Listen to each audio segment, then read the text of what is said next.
Well, good afternoon, good evening, wherever you might be, whatever pond you might be across from. This is Mungunzo. I'm here with Flipping the Switch, and I've got a very special guest here with me. This is going to be Eric Ladd. He is a musician, he is a gamer who focuses on RPGs and also a lot of other things. So I'm going to let him tell you a little bit about himself, where he can find you, pretend like they don't know who you are, and we'll go from there, man. Yep, sounds good. Well, thank you so much for having me on today. I'm very excited to be here. My name's Eric. I'm 31 years old, 31 years young, I guess. Living overseas in Australia. I focus primarily on RPGs and JRPGs, Final Fantasy stuff over on my YouTube channel. And pretty much, yeah, I've gone through a journey of focusing on like pickups and old school retro stuff when I started the channel back in 2012. Now to honing in on a niche, which has been pretty good for like channel growth and stuff like that, and been really great for networking and getting to know people. So focused on JRPGs and RPGs at the moment.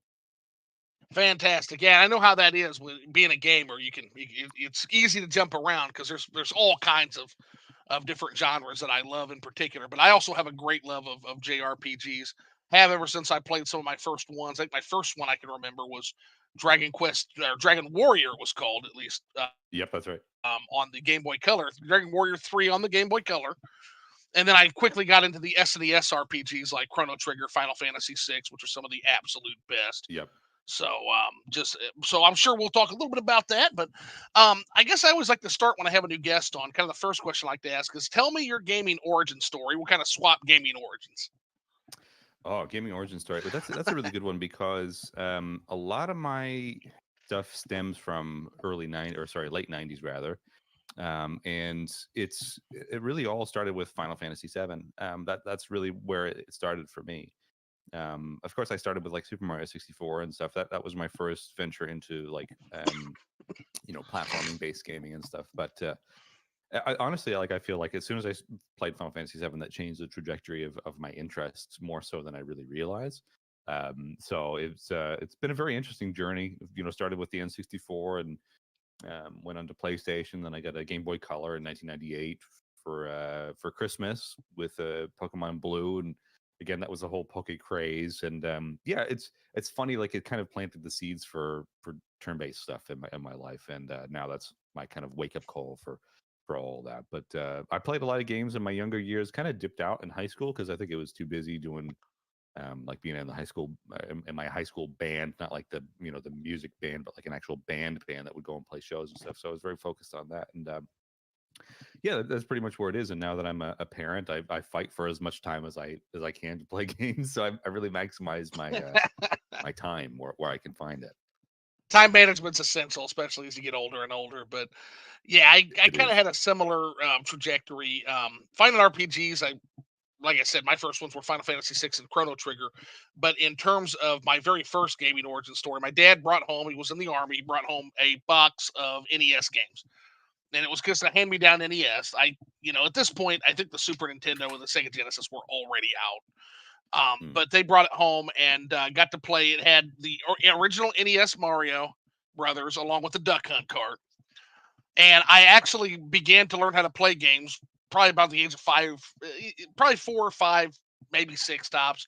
Again, it's hazy. Eventually, I'm going to have my dad on to kind of fill in the gaps on some of these mysteries here. But I will never forget learning how to play video games by doing the not past the controller, but player one, player two gameplay. They didn't have everybody on the screen at the same time. And so I would watch my dad's motions as he went through Mario Brothers, and I would try to emulate them as Luigi. That's Yes. actually how I learned to play video games. And Mario was kind of where it hooked. Um, Later on with Sonic, when I got my Sega Genesis and Super Nintendo with Mario World. But I think the real hooking point was a JRPG in particular. It was in terms of consoles, it had to be Chrono Trigger and Final Fantasy Oh 3. yeah. Um, Nice Again, choice. we actually had Final Fantasy 3, 6 to in nowadays nomenclature, but we had that game when it came out, but I never really touched it. My dad never really touched it either. Dad finally got into JRPGs one time, and it was for Super Mario RPG. It's the one RPG my dad ever beat, but we would buy lots of games.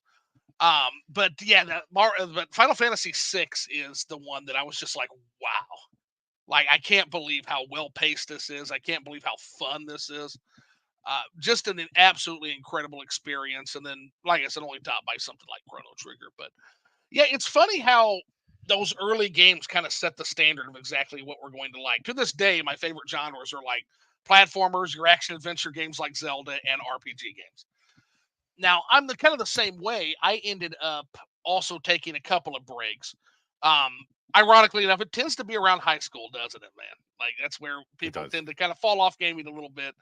I had a similar story, but basically, I liked the SNES era of gaming. I kind of fell off in the N64 PlayStation because it was so different, and came back during the Wii, and then left again during like the Wii U, PS4, Xbox One, and came back really heavy with the Switch, which is when I started my quote unquote channel Yeah. where I basically part time content. But what's your what would you say your favorite system you game on nowadays is? Nowadays, it's got to be the Steam Deck. The Steam Deck has really given me a lot of opportunities to play so many more games that I wouldn't normally play. It's made PC gaming very accessible, and I've always been a uh, bit off PC gaming because everybody's always like, "Oh, PC gaming master race" and stuff like that. But I understand it, and Steam Deck has really been the great gateway into that. Aside from that, I've just been playing a lot of games with my son, so it's either Switch or PS5 at the moment with Astrobot. We just got the platinum trophy last night. Um, but mostly like just playing stuff with my son, Switch and PS5. But for me personally, I think Steam Deck has got to be the real winner. Like every time I pick that up and put it in my hands and I start a new adventure, like for example, I played the entire Yakuza series this year from front to back in just like 3 months. Every time I picked up my Steam Deck, I'm like, wow, I'm just so glad to have this. This is a really great piece of tech. So I could say that's probably my best piece of gaming that I've been able to play games on and that I've bought. Also, it's been a really great investment. So I'm here to vouch for the Steam Deck Well, quite I tell you heavily. It's what, a yeah, great piece of tech. the portability factor has been huge this generation. Like we watched Nintendo just break the market wide open with a disruptive innovation with the hybrid system, and I feel like Steam Deck kind of followed in that trajectory. Now, Steam Deck is more of a niche product. Steam Deck is going to be too expensive to be that mass market product, but Sure. in terms of popularizing PC gamers to people who might not otherwise be able to do PC. I feel like that's kind of been Steam's mission all along. Like Steam does the automatic updates because it used to be I'm an old school PC gamer as well. I remember every time a new Ultima game would come out, having to put together a new fucking box, man, just to play Mm. the new Ultima game. That's what you had to do, and we're a long way from that. Such a long way from that because now with Steam, it auto updates. It literally checks the specs on your PC when you play it, so there's no fussing around with different settings for each individual game and tailoring. It's just done for you. And Yeah, yeah, that's right. it's Steam. So I guess I'm not surprised that Steam, being one of the original keys to popularizing PC gaming in general, would also bring that PC gaming experience to handhelds as well. It's just really convenient. I mean, there is the tinkering that you can do with updating certain things and graphical proton whatever you can change before launching a game if you find that something isn't Steam Deck verified. There is always that fun of Right. Yeah, I trying was to gonna get it to run. say. Yeah, there's And like then a whole plus there's verification. always that, yeah, it's like you go down a whole rabbit hole of trying to get stuff to work like in terms of emulation as well, changing different graphical settings, like if you're running Dolphin or something like that. So that's if you're interested in Steam Deck and PC gaming and you want to do like other things, that's kind of half of the fun is tweaking it and getting it to work well. I think another thing that Steam is trying to play with, they continue to like it's a Linux based operating system, which fascinates me for many reasons. Because one of the things that I feel like Steam would really like to do is kind of get is in a way I think it's kind of a Trojan horse to attack the Windows operating system in terms of gaming platform. And I Mm, think if Steam could make that happen, and if Linux could make that happen through Steam, that would be one hell of a way to disrupt the industry. Since, I mean, and it's not mhm. that you can't play games on Linux operating systems, Steam Deck proves you can. It's just that Microsoft has the lock on the ease of use of that until the Steam Deck came around. And I think that's kind of the first forays into an overall attack on that operating system. Yeah, I'm interested to see where it ends up because again, Steam Deck has just made everything so much more accessible.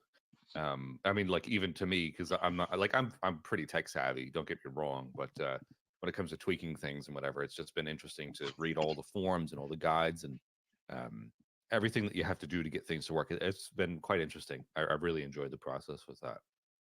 Yeah, and the other thing, and I try to caution like Nintendo peeps because I'm primarily a Nintendo channel, but I try to caution them. Hey, if you think it's going to be the Switch 2 is going to be the same thing this time around, keep in mind that the Switch launched in a generation. It launched at the tail end of a generation. It had no expectations after the Wii U, and it was a disruptive, innovative product setting sail on a blue ocean. The Switch Hmm. 2, and in good, relatively good economic times, the Switch 2 is going to be a red ocean product that is not disruptive, that is going to have all kinds of other competitors, whether it's Rogue Ally, whatever the successor to the Steam Deck is, in economic bad times. So don't Yes. necessarily assume that Nintendo is going to have the same dominance that they had this gen as they're going to have next gen because things can flip on a dime. It is Nintendo's game to lose right now, but I don't know if they put out a sustaining innovation. It's not to say that I don't think the sustaining innovation is the right choice. I think it is, Mm. given the macroeconomics we're going to be having. But I think a disruptive innovator might be a really big gambit if they were to do that again, like a Wii style device, something like that, something totally different. But at the same time, I think people are kidding themselves if they think that whatever the Nintendo Next is going to be is going to outperform the Nintendo Switch. I don't think it's going to There's happen. no, there's no way. The Switch was definitely a white whale in terms of um, innovation, and like it seems obvious because it's a continuation of like their handheld line, but doing the hybrid handheld thing, and Exactly. that was rumored for many years. And we have all these handheld devices, like the Switch walked, so the Steam Deck could briskly run. You know what I mean? It's not like it's not a massive worldwide success. I mean, it is, but not on like Nintendo level. Well, But but we're it's not seeing designed to that, be, right? It was a yeah. niche product. It was never really sold at retail. You bought it from their website. I'm far more interested in the next Steam Deck than I am this Steam Deck, just because I want to see. I think the Steam Deck was proof of concept. I am Mm, extraordinarily excited. If you tell me that with the next Steam Deck that comes out, that they're going to have all of the things ironed out. Things are going to be much more smooth, given my experience with Valve. And on top of that, now I'm going to get to play Morrowind on the go, like modded Elder Scrolls 3 Morrowind on the go. Yeah, you've got me day one, brother. You've got me well, I mean fucking day one, man. the launch Steam Deck was really great, and I had the launch Steam Deck. But then once they announced the OLED model, the OLED model, I was mildly interested in that, and I figured, you know what, because I know the difference that an OLED screen can make. So I sold my Steam Deck, and I got the OLED Steam Deck, and it was made such a great difference in terms of crisp visuals, and it also has a better battery life. So it's kind of like a Yes. mid-gen bump. And in my opinion, it is worth actually upgrading or updating to that if you can.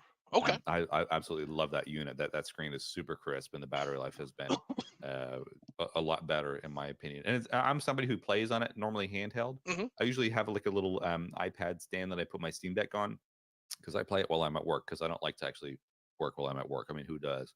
So I'll have my Steam Deck there and I'll have my PS5 controller, and this is how I've been able to play a lot of my games there. And I'm playing it with a crisp OLED screen. It's quite a treat, honestly. I Oh, really OLED enjoy that screens thing. are, yeah. There's no going back. Once you try it, there's no Yeah, going back, man. And I got to yeah. tell you, you make a So great case. You make a fantastic case for Steam Deck. I guess my question is, like, we call them on Twitter the Deck Bros, kind of as a pejorative. Like, why can't all of the yeah. Deck Bros be as eloquent in terms? It's an easy console to kind of sell well, but yet I don't know if it's just antagonism towards like Nintendo folks, but they are terrible. They are terrible ambassadors for the product that they claim to want people to play. I know they don't work for I think Steam. it's It's not their uh, burden, but at the same time, like if you want people to try it, like maybe coming at them with this much aggression is not a great way to do it, bros. I think some people like to gatekeep. I mean, it's the internet, of course. Gatekeeping is like what everybody does. But I I hate think it. if you can, I know. I think if you can spread the joy about Steam Deck, I mean, the Steam Deck has had such a positive impact in my life, and it's given me the opportunity to not only play a lot of games that I wouldn't normally play, but also do so affordably. I mean, you can buy game keys, $5, $10. Like I said, I played the entire Yakuza series this year. I probably didn't pay. There's no way in heck that I paid retail for all those games. Some of the games I paid $5, $10 for. And these are 20, 30-hour experiences. And in my mind, that's really great accessibility. And then there's that whole physical versus digital future. But in my opinion, like if I'm having the experience that's worth the investment, and if I do feel that I want to go buy something physically, I can do that later on. So I think that's a better mentality to have. You'd rather something that's accessible and then it gives you unique experiences. Mhm. And it does, I mean, it's much more technically impressive than the Switch. I mean, the Switch launched on old hardware, but it showed the difference between having good software versus great hardware, which is what we're seeing now with like the PS5 Pro, for example, which is going to be like $1,300 or something in Australia, where I'm living right now, Oh, we with got the to disk talk drive. about that, man. Holy So shit. that's a whole different deal. So that shows you like the difference between software versus hardware. The Steam Deck is a really great middle ground of that. Of course, I mean it's going to be running things quite impressively in some aspects, but Final Fantasy 16, which is launching tomorrow on the 16th, um, which is actually quite funny. They're doing it on the 16th. I just realized that. That's coming out on PC. So I've applied for a review code for that. I don't expect that to run as well as it did on a PS5, but if I can get it as close, I'd say, look, if you got a Steam Deck and you The don't have a portability PS5, these are factor. experiences that you can play. Yeah, exactly. The portability is a That's the way we value should be add. marketing it. Yeah. Yeah, the Hmm. portability is absolutely a value add. And by the way, I love that you mentioned the digital physical. You come at this channel at an interesting time for me. I am absolutely a physical enthusiast. I like Hmm. physical media. I buy almost exclusive physical media. But here's the thing. I just had a little bit of an epiphany lately because I was recommended by both my friend V, who's friend of the show, and OJ from Player Essence. Got to play Mass Effect. Got to play it. And I put this off for so long because again, I'm an old school PC gamer. When I think Mass Effect, what I always used to think is, hey, I played Star Control 2. Star Control 2 will Hmm. be a better game. I'm sorry, it will be. And I just wrote it off. But here's the thing. Here comes a Steam sale and Mass Effect, the entire trilogy is $6. Yeah. $6 for that. And so I'm sitting Yeah. there and I'm like, I buy only physical, but at the same time, I've had this I've had people yelling at me to play this for years. What the fuck? I'm gonna jump in. I'm gonna give this a go, and it's $6. And I Hmm. had the time of my life with that series. So I'm starting to come around to the idea. I still don't like digital games, but if it's $6 and it gets you, what did I have? 120 hours into that series, I think, by the end of it. Like at the end of that run, Think when of the it like an hour a cent. I mean, you could exactly do like the economics that there way. is there is no way there is no way anybody can foo that. You And can't even buy a Big Mac for that nowadays. You know what I'm exactly. saying? You got to think of it in the Big Mac economics. Like, how many Big Macs would that cost if you're going to do How that? many So Arizona it's iced great. teas would it cost? Six Like, of them. yeah, like absolutely insane value. And so that's one of the things I talk about with PC gaming because I've always, Mm, more than even console, I've always been a PC gamer. And it was hard at first, but as that curve gets lower and lower, that curve for use, yeah, it's an expensive upfront cost. But then because of the people willing to sell the seven Cs, in combination with all the competition with digital storefronts. You got good old hmm games, which is my preferred. You got Steam, you got Epic Game Store, you got Game Pass. You've got so much competition, you've got such a red ocean that the sales are incredible. And some stores literally just give games away. My friend V hmm has like probably over 100+ games just for signing up for an Epic Game Store account. She's got them Yep. forever. They're just there. And they're good games, a lot of great games. So it's an expensive upfront buy-in, but depending on how often you game and how much you game, you will make that up so fast. I got to tell you. Absolutely. Yeah, it's been a life-changing thing for me. Like, I mean, we all know this. God, here I am as like a 30-year-old man. It's economics, but like nothing's cheap right now. And so, if you can get good experiences that take you away from the day-to-day monotony of existence, why not? $6 for Mass Effect? Hell yeah. It's to this day, it's still the greatest value I've ever experienced in video games. I can't even Definitely. believe that. Like Absolutely. all three of those are absolutely solid with Mass Effect 2 and 3. Now, my understanding is 3 actually was pretty controversial when it first launched. It But was, yeah. now that they've fixed everything, I got to tell you, like 2 and 3 are two of the best experiences I've had in terms of Western RPGs. They are phenomenal games. Um, Interesting. I'll have to check them I out. I've never played Mass Effect, so they're good. I don't know. They're really good. So I'm doing that now. I've been playing Cyberpunk through that right now, which is pretty interesting. I'm also kind of slowly but surely going through the Trails series, which is another Nice. series everybody's been screaming at me to play. I'm doing that on the Switch. What have you been playing recently? What's going on right now that you're playing? Well, I'm actually in between games. I put a video up last week about pickups. I'm very rare that I do pickups, but gives me good good reason to claim everything as a business expense. Right, so I buy right. so I can buy so I bought a whole stack of PS3 and Xbox 360 JRPGs. I just finished Lost Odyssey on Thursday, I hear good which is stuff one that about that one. it's one that's avoided me for many years, and it kind of came to me at that weird time where I was entering high school and being a depressive, moody teenager. I mean, it happens to everybody. So this is why that whole generation, the seventh generation, was more or less lost to me. But I've finally played it. I got a good deal on it with an Xbox 360 and a lot for $70. So I figured, what the heck? So I finished that, and I've just put together, I think, what will be a 22-minute review coming out on this Tuesday here, and which is very exciting because I'm excited to share my thoughts on that. But we just my son and I just got the platinum for Astrobot yesterday, like I said, so that was really fun. Hmm. And I'm in between games, so I'm currently choosing what I want to do next. I had a look at That's the hard I part, isn't it? yeah, the thing is like I buy a lot of games and I don't force myself to play them because they're in my backlog. I Hmm. allow myself to choose from them as if it's like a library because I'm not buying stuff to play it straight away. I'm buying stuff to have it there so that when inspiration strikes, I Me too. can buy it. And I think that's the important thing, like if you're collecting or if you're collecting to play rather than just collecting to collect. But the last story on Wii is something that's kind of piqued my interest because that's another Mistwalker game. Hironobu Sakaguchi, the father of Final Fantasy, he founded Mistwalker in 2004. After he separated from Square, first game he did was Lost Odyssey. Then there was like Blue Dragon. Then going on to the Wii stuff, Last Story, which has kind of piqued my interest. So I'm looking at that, but at the same time, if we want to go emulation versus physical, the in Australia the copy right now is $150 for the Wii, and I also don't have a Wii, so it's like, do I have to go out and shell out the money for that?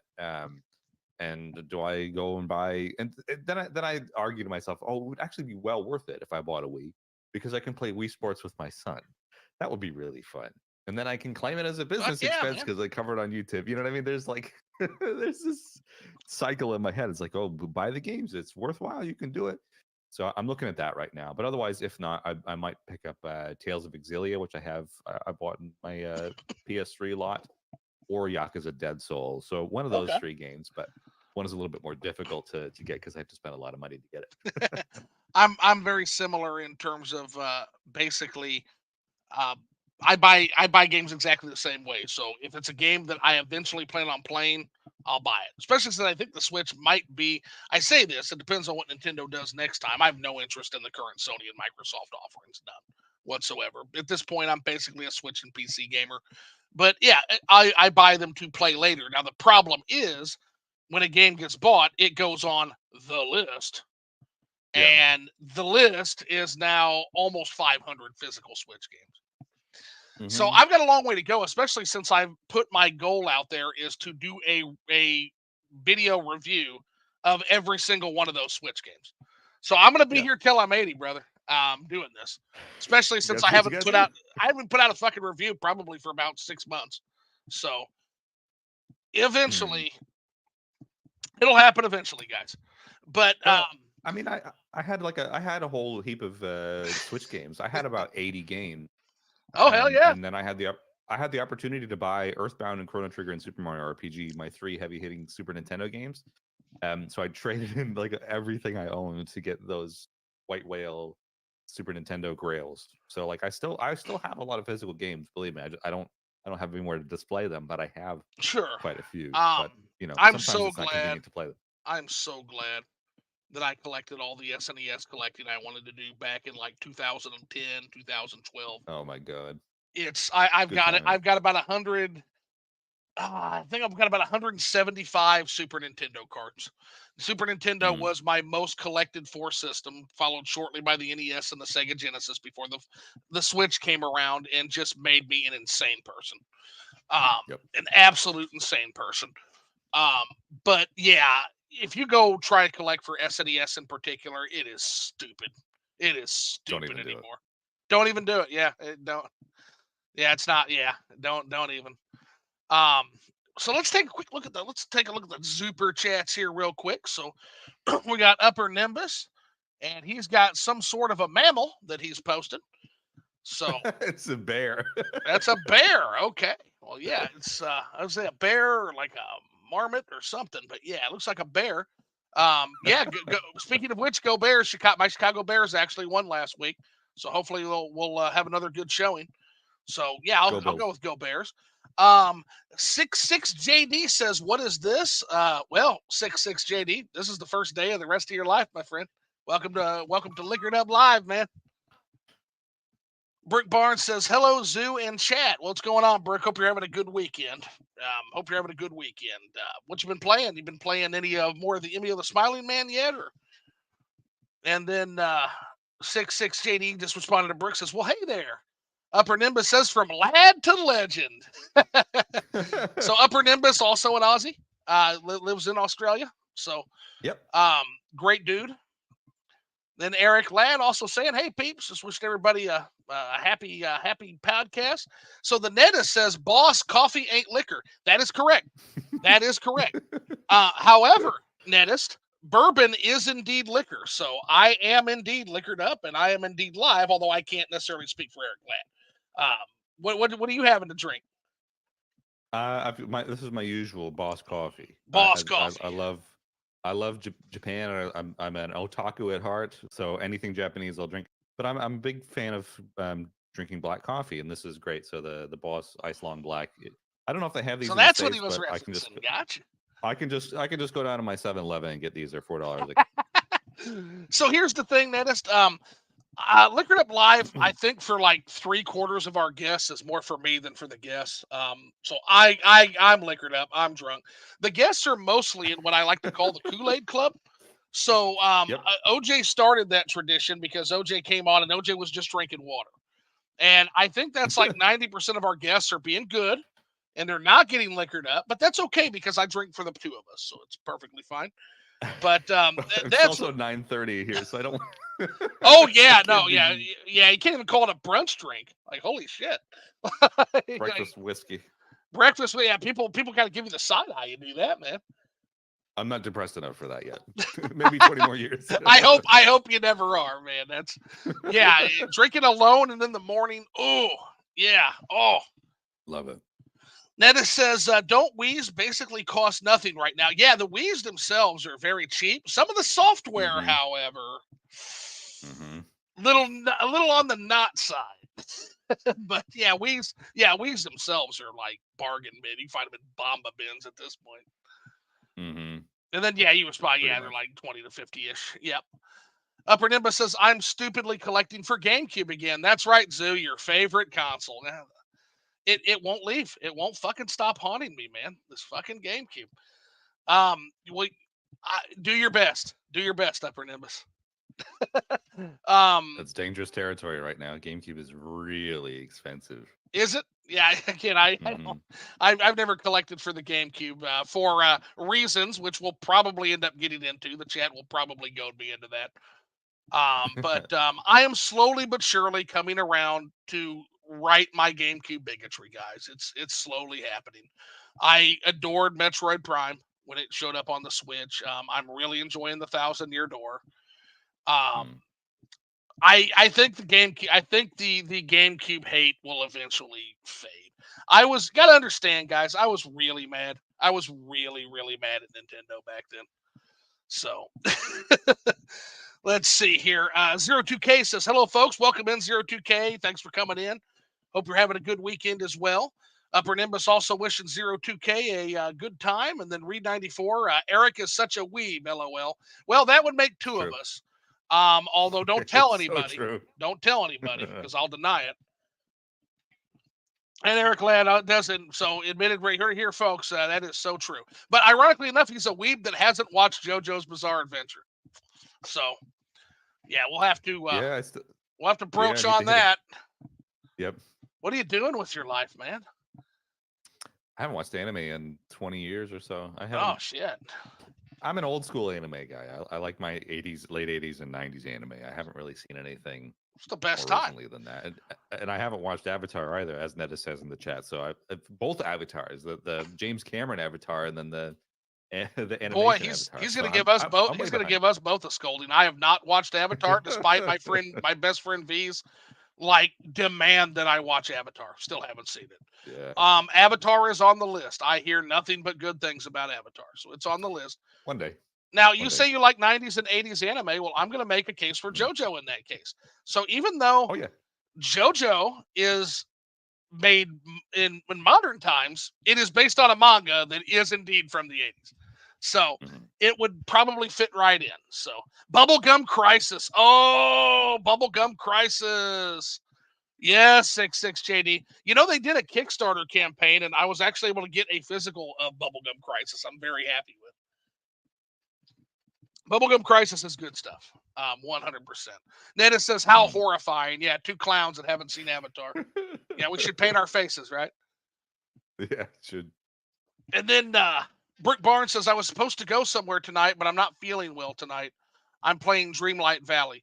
Yeah, you've been really telling me about the Dreamlight Valley. Eventually, I'll have to give that a try. That's more of a cozy game, right? That's kind of like I a think so. those scare the shit out of me, Brooke. I'm not gonna lie. Um, just because I've seen what God, what's the name of that farm game that steals your soul? I forget what it's called. Terraria, There's another one. Minecraft. There's another one. But no, this is Stardew Valley. Yeah. Now Oh yeah, that's the those one. games scare the fuck out of me. And the Mm. reason being is like I'm 38 years old, and I don't have a lot. I still have a lot of time left, but I don't have as much as some of you youngins, and that game will suck the hours out of you like nobody's business. I've seen it. I've seen it happen to friends. Like so, Yep, like those games do scare me a little bit. I'm not gonna lie at all. they're cozy games for a reason. Yeah, 66JD. It was a Kickstarter, so they're long gone by now, sadly. But yeah, you can maybe if you can find a good price on them, I would absolutely recommend it if you're a fan. That's good Mm. stuff. I kind of collect some of the old Animu. So I've got like his or in particular anything by Gynax. So like your his or her circumstance. Yep. Which, by the way, if you've got a girl, sit down with your girl and watch his or her circumstance, and you'll thank me later because that is a perfect date. That has a perfect date anime. 100%. There you go. Serial Experiments Lane, Techno Lies if you want to be depressed. If you absolutely want to go sulk in a corner for the rest of your weekend, watch Techno Lies. That anime will disturb you and make you shaken about the future more than anything else you could possibly watch. Mm. It's horrifying. Techno Lies is horrifying. Same people that did Serial Experiments Lane. So you can expect similar levels of trauma at the end of it. Um, but yeah, long story short, so tell me a little bit about your music. So you are actually the second back to back. Yesterday I had on Justin Smith Williams, who's also a musician. Yeah. He comes from the Motown Detroit tradition. He plays saxophone.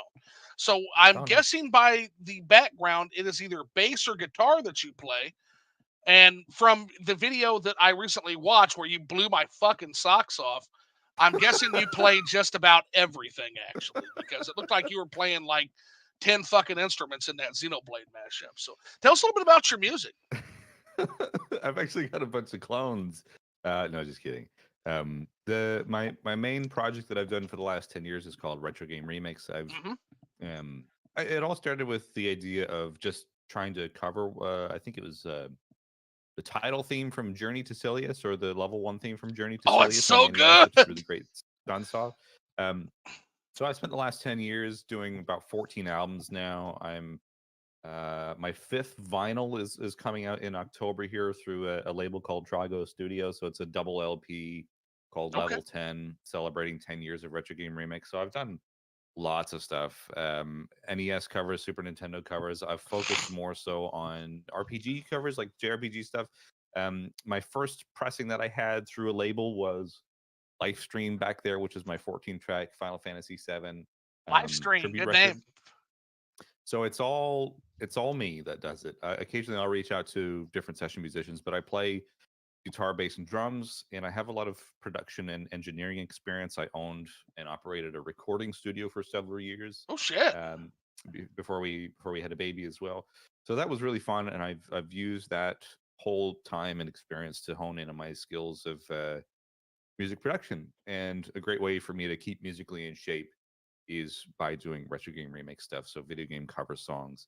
So most of my category is, or the catalog is on Spotify, and the rest of it is on Bandcamp and stuff. So you can have a listen. But yeah, 14 albums so far, and the latest one is called Level 10, which is coming out on vinyl here God next month. damn, So that's double awesome. I'm gonna LP. have to go on a journey Yeah. there because I got to tell you, man, video game music, it's got a place in my soul, dude. I got to tell you. Mm. Um, I've always thought video game music, and this might be a hot take for some. I actually think music is the most important aspect of a game. If the music isn't there, it might be a good game. It could be a fantastic game, but you're Mm-hmm. not gonna remember it. The music is what cements it. It burns it into that memory for me, at least. Absolutely. All of my best games that I remember. Journey to Silius. You fucking mentioned Journey to Silius. Mm-hmm. Incredible, incredible NES soundtrack. Um, Games like Life Force, also known as Salamander, Mm-hmm. Crystallis, like all those early Donkey Kong Country 2. Yep, you bet. So Quack says, and welcome in, Quack. But yeah, Donkey Kong Country 2, like yeah, Sticker Bush Symphony, like oh my God, you're not kidding, man. You're not kidding. Um, in fact, there are so many quality. Tell me you've got a Sticker Bush Symphony. No, I'm actually working on it. I have a record that I'm working on right now. It's called Couch Co-op. Sticker Bush Symphony is on that. I've Yes. shaped it. I've done aquatic ambience as well. So Okay. like I've done a lot of the stuff, but I mean it all started with early NES stuff. That's what I was really interested in because I really liked the limitations that some of those composers had, and Yep. I liked with um how they did everything. I mean, if you look at a really great soundtrack, it's the Silver Surfer soundtrack on the NES. I think it's by Tim Follin. That is the most incredible Hmm. use of the limited tracks on an NES. So if after this you look up Silver Surfer Level 1 NES, it will blow your mind. And this was done in the late 80s, I can hear it in early my head 90s. already. I'm like, yeah. And by the way, I just want to point out, like, AVGN did that game so dirty, man. Oh, I It's know. not that I mean, bad. It's it's not a not that great game. bad. It's not a great No. game, but it's not that bad. But the soundtrack in particular is incredible. Like I can literally Yeah. hear the song you're talking about in my head right now. I can hear it. Yeah. As opposed to some of the games like the Terminator, which is just like ear puke. Like the Oh, great. Terminator idiot. Oh, that's one of the worst. You know what I did? Um, I trolled OJ on one of OJ does the live chats. I trolled him one time with a super chat, and I made that whole super chat listen to the NES Terminator OST. Oh, it's terrible. They were not happy with me. They were not happy with me at all. Um, at all. But it was very fun to do. You know, and again, that was in vengeance for something else that was enacted on me. But we're even now, and that was that. Yeah, that was fun stuff. But yeah, so how is producing music in Australia? Is there any differences that would interest the chat, like in comparison to producing music in the United States? Like, is there differences in like electrical output, laws, anything of that nature that you have to be Well, mindful of? the first thing you need to be mindful is you do everything upside down because Australia is down under. So like not only am I playing music, but I'm also playing music from the ceiling. No, I'm kidding. Everything is it's the same exact. Let I me have had a few somebody more ask me if drinks, and it I'll kind of feel that way. so somebody asked me if I tune the guitars the same in Australia, and I'm like, of course you would. Like it's like a standard. Well, but aren't But they every under a different like electrical, like something about the electrical sockets? Is it a little yeah different? Is the that the current here is 240, Hmm. 240 volts versus 120 or 110 in Japan. So things run a little bit hotter. Okay. So you might not be able to get certain things to run as hot. Like if you're, focusing on like tube amps or whatever. Actually, sorry, they run hotter. But I've never had any issues. I mean, I don't even use any real guitar amps anymore. Everything's all just in the box, as they say. So I've got Okay. an audio interface that plugs into my MacBook, and all the production stuff is done there. And I've So got it goes drums through that the I can take to PC a now. rehearsal studio. Yeah, I mean, it's all done that way. I Okay. mean, I can do stuff with like an analog board. It's just there's really no reason to. No reason It's to. more of an Yeah. antiquated thing. Yeah, I would love to, but yeah, don't need Yeah. to. Aside from video games, what are some of your like? If you look at broader music, what are some of your influences? Like, what is the music that like really that you draw from in terms of creativity and inspiration? It's kind of a twofold answer. When growing up, I really liked classic rock, like prog rock. Yes, Rush, Led Zeppelin, Oh Deep yeah, Purple, baby. stuff like that. That's what I grew up with. In 2020, I was really really burned out after running the studio for a couple of years. It was a lot of work.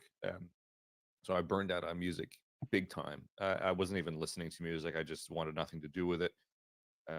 So I kind of course, during that whole time where the world was shut down, I spent a lot of time on YouTube and just looking at music, just to see if there was anything that could catch me. And I found Japanese jazz fusion, which is really, really amazing genre. So if you like the music from like Mario Kart, for example, that's all fusion jazz.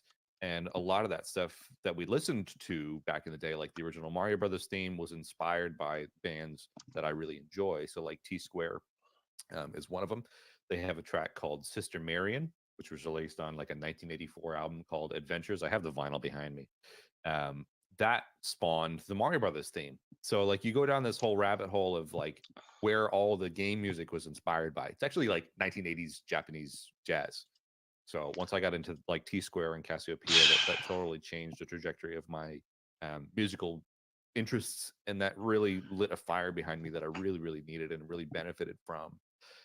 So I could highly recommend T Square, Cassiopeia, Dimension, for example. Like the saxophonist that played on the Mario Kart 8 soundtrack is Hmm. the sax player and also the guitar player from Dimension. So if you like that style Oh, of I love it. I Japanese phrasing, Japanese the it's good. Japanese jazz scene, even today, like not even counting some of the classics you're mentioning, but even today, like if you look at bands like Tokonoma, Quasimode, Bohemian Voodoo, Fox Capture Plan, the the Japanese jazz scene is popping, man. There's some really Hmm. good stuff. Like check out, you get an opportunity, just type in "Fingertip" by Quasimode and just listen to that fucking go, man. Like it's Yeah, it's nuts. fantastic, and of course that went on to inspire some fantastic music in the Persona series, for example, right? Yeah, So, and like I really enjoyed getting into that genre and then like interpreting it through retro game remakes. Like I did a Persona 5 cover. I did my one of my last albums that I did last year in August of last year was called Dolphin Park. So it's like a fusion jazz reimagined Wave Race 64 soundtrack. ooh, Um, good music too. I really, really enjoyed that one. So that's I'd probably say if there was ever a retro game remix album you're gonna check out, look up retro game remix Dolphin Park. Okay, Really enjoyed that one. Really proud of that one. Very definitely will check fusion that out. inspired. One hundred But percent. there's so many great players in Japan, like musically, not even just fusion stuff. It's just like top tier players that you'll probably never even hear of. Um, it's a great scene over there. Yeah. No, I just based on because I do like a jazz Sunday where I just listen to jazz music for at least try to do it for at least an hour while I read, and a lot of what Yep. goes into that soundtrack. I mean, there's your classics. There's things like Pork Pie and Mhm. American classics, but then there's also going to be a lot of that jazz scene too. That Japanese jazz scene is so innovative. Oh, It's so it's fucking nuts. creative. And yeah, check it Yeah. out, guys. Like again, like if you want a nice introduction to what's going on there, like modern, I can think of like Relive by Tokonoma, Fingertip by Quasimode. Check out Butterfly Effect by Fox Capture Plan. Really good, guys. Um, Adria Blue by Bohemian Voodoo comes to mind. There's just some fabulous Japanese jazz music. Mm. Definitely check it out, man. It's you'll love it if you haven't already heard it. Now, um, I'll tell you also with video game music, it just seems like there's so much inspiration. Take something. Have you ever heard of the project the Proto Men or the Megas? Yes, I have. Yeah. So these are two projects that literally take like the basic bare ass bones premise of like the Mega Man stories, and they utilize that game's musical inspiration to like basically make Mega Man into like a fucking rock opera. And they Hmm. add story beats. To this day, the Father of Death, which is the Proto Man Part Two, some of the best musical storytelling I've ever seen in on that concept album. Have you checked that one out Very yet, or have you interesting. had an opportunity to listen to that? Yeah, I'm familiar with that, and stuff like that is really interesting because I really enjoy the game music for what it is in the context of the original cartridge. But I think with time, it's been really interesting to see other interpretations of it and really fleshing it out in a way that the original composers couldn't because they're limited by X amount of tracks. So Right. seeing people to run with that is very inspiring. I do enjoy seeing what other people do with that, and in turn, it kind of lights the fire internally for me. It's like, well, I want to do something like that too. It's very cool. Yeah, light up the night. And what's great about the Father of Death, it goes from like almost like an old school Western style track. Then it goes into Hmm. like more of a jazzy number for Dr. Wiley's number, and by the end of it, when you start meeting like Sniper Joe, you're getting into things like '80s rock with "Light Up the Night," and it takes you on a total music journey, man. You actually see Hmm. like as the robotic industrial revolution happens, you see it move from like the old style kind of Western style sound all the way up to like the techno prog rock of the '80s, and it's Hmm. very cool. It's a very cool experience. It's another one I recommend. Um, Yeah, there's just so much good music in that is either inspired by or directly related to gaming that I really think this is underplayed. From other industries, there is so much good stuff to mine there, so much. I agree with you. And I also like what you say. Like you also gave kind of flowers to the idea that the simplicity of the earlier systems led way to creativity because limitation. Anybody who's ever been in anything creative knows that your a lot of your creativity stems from the limitations that you work under. And if you don't believe me, guys, you can go watch the original Star Wars trilogy and then watch the Star Wars prequel trilogy, and you can see what it looks like when you have limitation versus no limitations. That's Exactly. not to throw shade on the prequel trilogy. I actually do enjoy them, but They're um, okay, yeah, but you can see what happens when you have free reign for stuff. It yes, doesn't necessarily make it a better end product. yes, giving George Lucas a bag of money, like an unlimited bag of money, to make those movies did not. I would argue that I think we can see that it didn't enhance the experience. Correct. Yes. Yep, 100%. So all right, catch up with the chat. So yeah, he says Bubblegum Crisis, which we saw. That's awesome. Never knew they did a physical. Yep, we addressed that. Upper Nimbus says, gotta head off, but enjoy yourself, Eric. And Zoo, we've got to do that anime chat. Hit me up, brother. Yeah, let me know when you're available, man. We'll work something out, just like I did with Eric here. We'll just get the time zone worked out. We'll do it on a weekend, and yeah, we'll sit down and we'll talk some fucking anime, man. You've seen me go for hours on that, so you know I can. So then Quack says, what? And then he says, Eric Ladd is the absolute homie. You know what? So far, it's been a hell of a good discussion. I agree with you. I'm glad to have him on the Great. show, man. And he That's says, good to thank you, hear. Quack. And then Quack says, yeah, Donkey Kong Country had great music. Some people might say, if you don't think Donkey Kong Country 2 had great music, you're not very fun at parties, and I can't hang out with you. Like that game did have just the entire. And here's the thing: not just Donkey Kong Country 2, although I think Donkey Kong Country 2 was peak.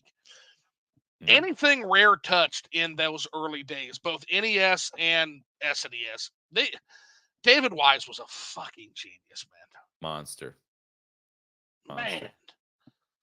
Because I mean, you also have games like Cobra Triangle or Snake Rattle and Roll that had fantastic Hmm. soundtracks that utilize those chips to their maximum too. I guess that'd be a good Yep. question. So outside of the Donkey Kong Country, what would you say your favorite Rare soundtrack is? Oh, that's a good question. I'm very partial to Diddy Kong Racing because that was like one of my first games that I really loved. Uh-huh. Um, I have that game physically. I remember getting it for Christmas in like '98, I think, or '99 or something like that. and just playing the heck out of it. So I'm very partial to that. I know it's not the best soundtrack ever that Rare has put out, but it's one you love. um, but it's like probably my favorite because I didn't play Donkey Kong Country until I was, um, oh my god, not until I was almost 20 or so. Because like a lot of those games for Super Nintendo, I didn't play. And that was a game my wife and I bonded over very very early, when we were dating. So we played the heck out of that. So then I came to appreciate David Wise and all the stuff that he does. But aside from that, I really like the Banjo Kazooie soundtrack. Grant Kirkhope did really great work with that. That was really great. I'd never got into Tooie because I didn't play Tooie when I was younger. So Right. I'd probably say either Diddy Kong Racing or Banjo Kazooie, either one of those two. I'm gonna go really throwback. I'm gonna go either Snake Rattle and Roll. I thought that was really underrated, and I gotta Yeah, also throw props to the Battletoads soundtrack because it gave us the yeah. greatest pause music of all time. So simple. It's just a like that's the whole pause. But I know what a it's so good. genius decision to throw that in there. You can really bop to the fucking pause music. Only Yep. rivaled by another great NES soundtrack, which is Gunsmoke, and the Yes. pause Yes. music, weapon select music. When you that was an amazing jingle when you did that on the NES. So Mm, yeah, pause music underrated. That might be a video idea eventually for me to kind of just cover just as a funsies. Has nothing to do with the yeah. Nintendo Switch. I understand that, but fuck it, right? Neither do these podcasts or streaming fucking cyberpunk. So I don't know what the fuck my channel's doing lately, but it's just whatever I want to do. I have fun with it, but Just I having fun. guess yep, just having fun. Yeah, it's not anything. It's not a business for me or anything like that. It's just to have fun. Mm. But Yeah, what got you into YouTube to start with? What was it that made you think, I want to do that? I want to devote some time to trying to make this happen. that's a great question. I started in 2012 after being really inspired by like Angry Video Game Nerd, as most people were, and the Game Chasers. That was something that I watched a lot of. I tried to do like game hunting and pickups and stuff back then. A lot of the stuff that I did early on is now unlisted on my channel, so that way you can't actually see the growth of from beginning to now, because I'm more focused on JRPGs and stuff. But I was really interested and inspired by Classic Game Room. That was another one, Mark from Classic Game Room. That was a great show back then. Johnny Millennium from Happy Console Gamer. He's still one that I watch regularly. So stuff like that, discussion channels like that, and Yeah, Johnny's the there's homie, man. another. He's cool. Yeah, he's really really great, very inspiring. So I used to listen to all these guys on podcasts, and I just thought, what the heck, why don't I try it? And of course, there's that initial level of cringe that you have when you do start something out, which is a good thing. That means there's room for growth. That's not a bad thing. So if you look back at your older stuff and you think, ooh, that means you've grown and matured as a creator or whatever else, whatever you're applying it to. I'm glad you Um, mentioned that. I yeah, my first content, like you can go back, some of it's still on there. I'm gradually replacing those old videos. That's the project now. Now that I actually know how to do fucking video production, the first mm, videos don't even have video. It's just me talking over bad screenshots, literally. Like that's the whole hey, well, thing. that was the style. But at the same time, it also doesn't matter what you have. A lot of it is visuals, of course, but I think if your content is really good, your initial ideas and your concept will shine through in the content. So it Yeah. doesn't necessarily need to be dressed up. Like you said, Star Wars prequels versus originals, practical effects versus the bag of money. Some things aren't necessarily better than the other. So I Well, think it's so long as and you have. yeah, believe it or not, a lot of folks have told me they're like, yeah, actually, I'm just listening to this while I work or some shit too. So I don't mind I don't even mind the bad screenshots because I'm not fucking watching it. I'm listening. So it's like, oh, Exactly. well, in that case, listen away. But I will gradually get videos on all those. I will gradually get the Hmm, video production. Same voice, it'll just be video production on it. sure. That's Yep. gradually kind of happening, and then slowly but surely going to roll out new reviews. I just did Batman Arkham Trilogy, which I'm Hmm, reviewing on the Switch. And when I say I'm reviewing Batman Arkham Trilogy, what I really mean is I'm reviewing Batman Arkham Asylum because for some yeah. reason Warner Brothers decided to not ship the other two games on my disc. So I'm sure that was an accident. I'm sure that was a happy accident. But my review of the other two games is literally going to be like, oh, hey, you must download this game to play it. It's going to be a screenshot of that. Like, what the fuck? But just giving Warner Brothers some shit. But Batman Arkham Asylum is good, and kind of the concept I'm kind of going with for that one is like it's kind of an interesting thing. Have you played Arkham Asylum at all? A little bit. Yeah, A so you're little kind bit. of I have it familiar on with the Steam. overall beats. Basically, Yeah. Batman goes and captures the Joker. At the same time, all of the prisoners are being transferred to Blackgate, and chaos ensues. And so basically, what I'm looking at is I'm kind of examining it from the perspective of. Are you familiar with the panopticon that Jeremy Bentham and Foucault came up with? It sounds familiar, but I don't know it offhand. Yeah. So picture a large tower in the center of a prison, right? Mm. Prisoners are surrounding this tower, and the guards in the tower can see every prisoner on every level. So it's a 5-story Mm. prison with a tower in the middle, with the guard able to see the prisoners. He's behind glass that obscures the prisoner's vision. So there's only one guard, and there's hundreds of prisoners, but the prisoners can't see where the guard is looking, and they don't know that there's only one guard. And so they all assume that they are under watch at all times. That's the Oh yes, yeah, panopticon. Think of yeah, the camera that doesn't work in the grocery store, but you still mind yourself yes. like it does. That's right. Yeah, I I feel got you. like Arkham Asylum is kind of an exploration on Batman as Gotham's panopticon, and what I mean by that is it only takes one Joker. It only takes one particular single point of failure where Batman can't be everywhere at once, and he absolutely ruins that fucking city in the midst of that game. Mm. And so it's kind of an interesting. I'm kind of view it as not only a good superhero story, but kind of a story about single points of failure and how a panopticon will ultimately be overcome by variable.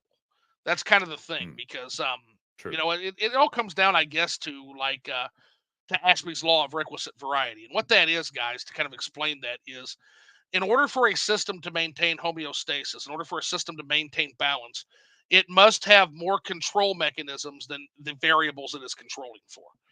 Anything Mm. beyond that, if the variables overwhelm the control mechanisms, the system degrades, decays, and collapses. And so that's kind of what you're seeing there. Batman is great, and he instills fear in a lot of criminals. Think of the scene from The Dark Knight where he looks up in the sky, sees the bat signal, and says, "Yeah, nah, not tonight, not feeling it tonight." He's one guy, but it only takes one person like the Joker who doesn't give a shit and points out that yeah, it's one guy. He can't be everywhere at once, and everything goes to shit. Mm. That's what happens that night. So Very I'm true.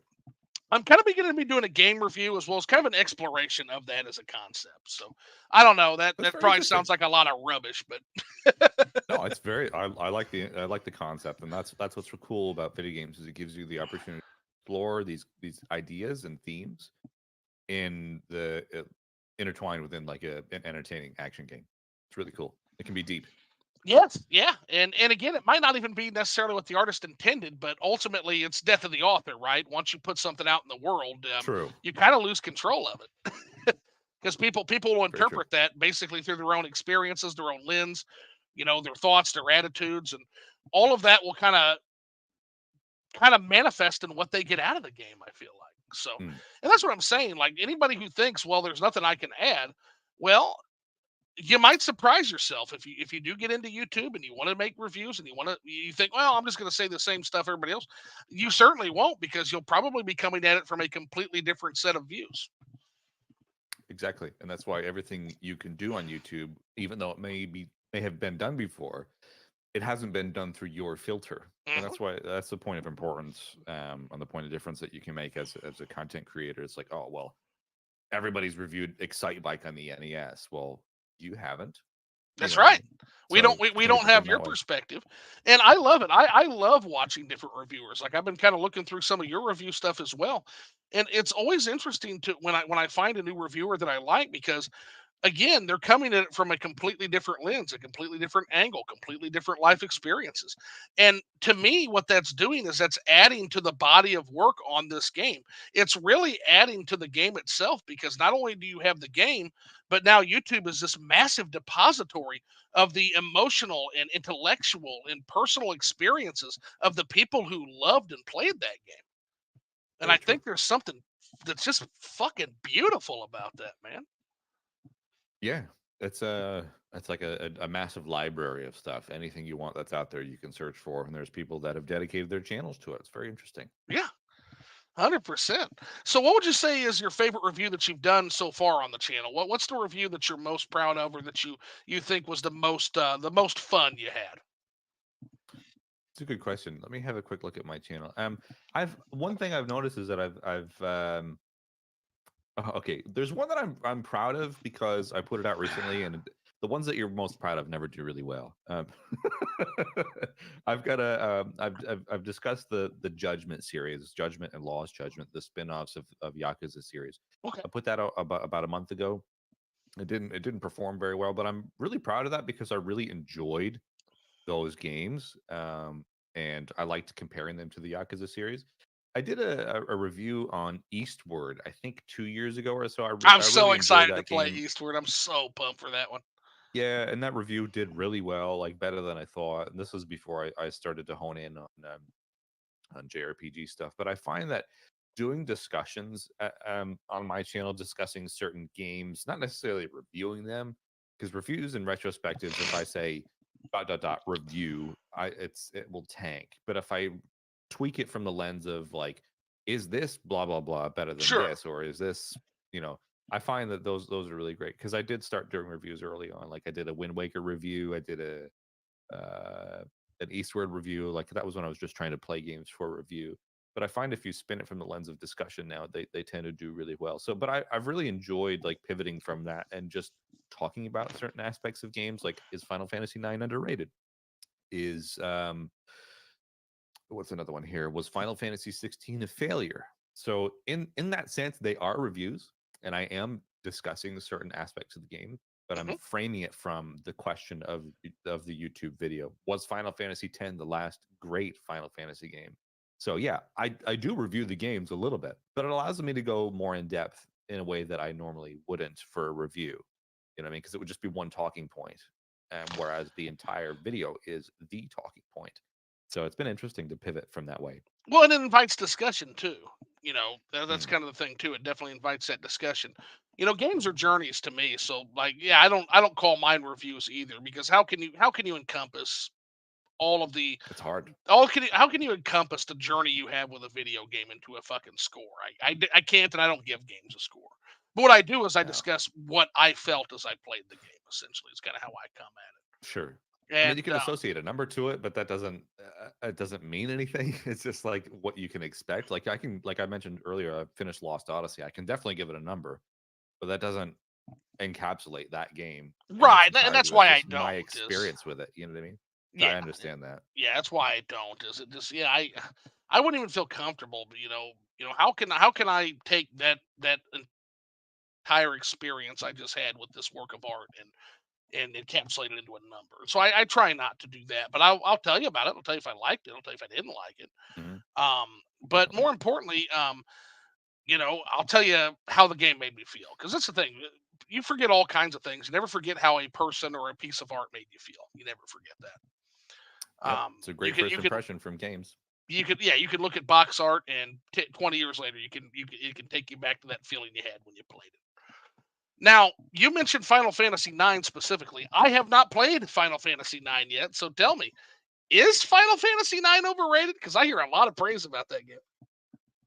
It's great. It's a really great game. I think Uh-huh. it got a bit overshadowed at the time. It came out around the time when Final Fantasy X was around the corner a year later, and it was still just after the ride of enthusiasm of Final Fantasy VII. So that's why 8 did really well back then because people were really high on Final Fantasy VII. Uh-huh. So when 8 came out, 8 was okay, but I think people might have tempered their expectations a little bit by the time that 9 came out. But Hironobu Sakaguchi, the father of Final Fantasy, says that 9 is peak Final Fantasy. This is like the ultimate Final Fantasy that he would have wanted. There's so many throwbacks, callbacks to older games and themes in that game. So 9, I would say 9 is top 5 Final Okay. Fantasy. It's very, very good.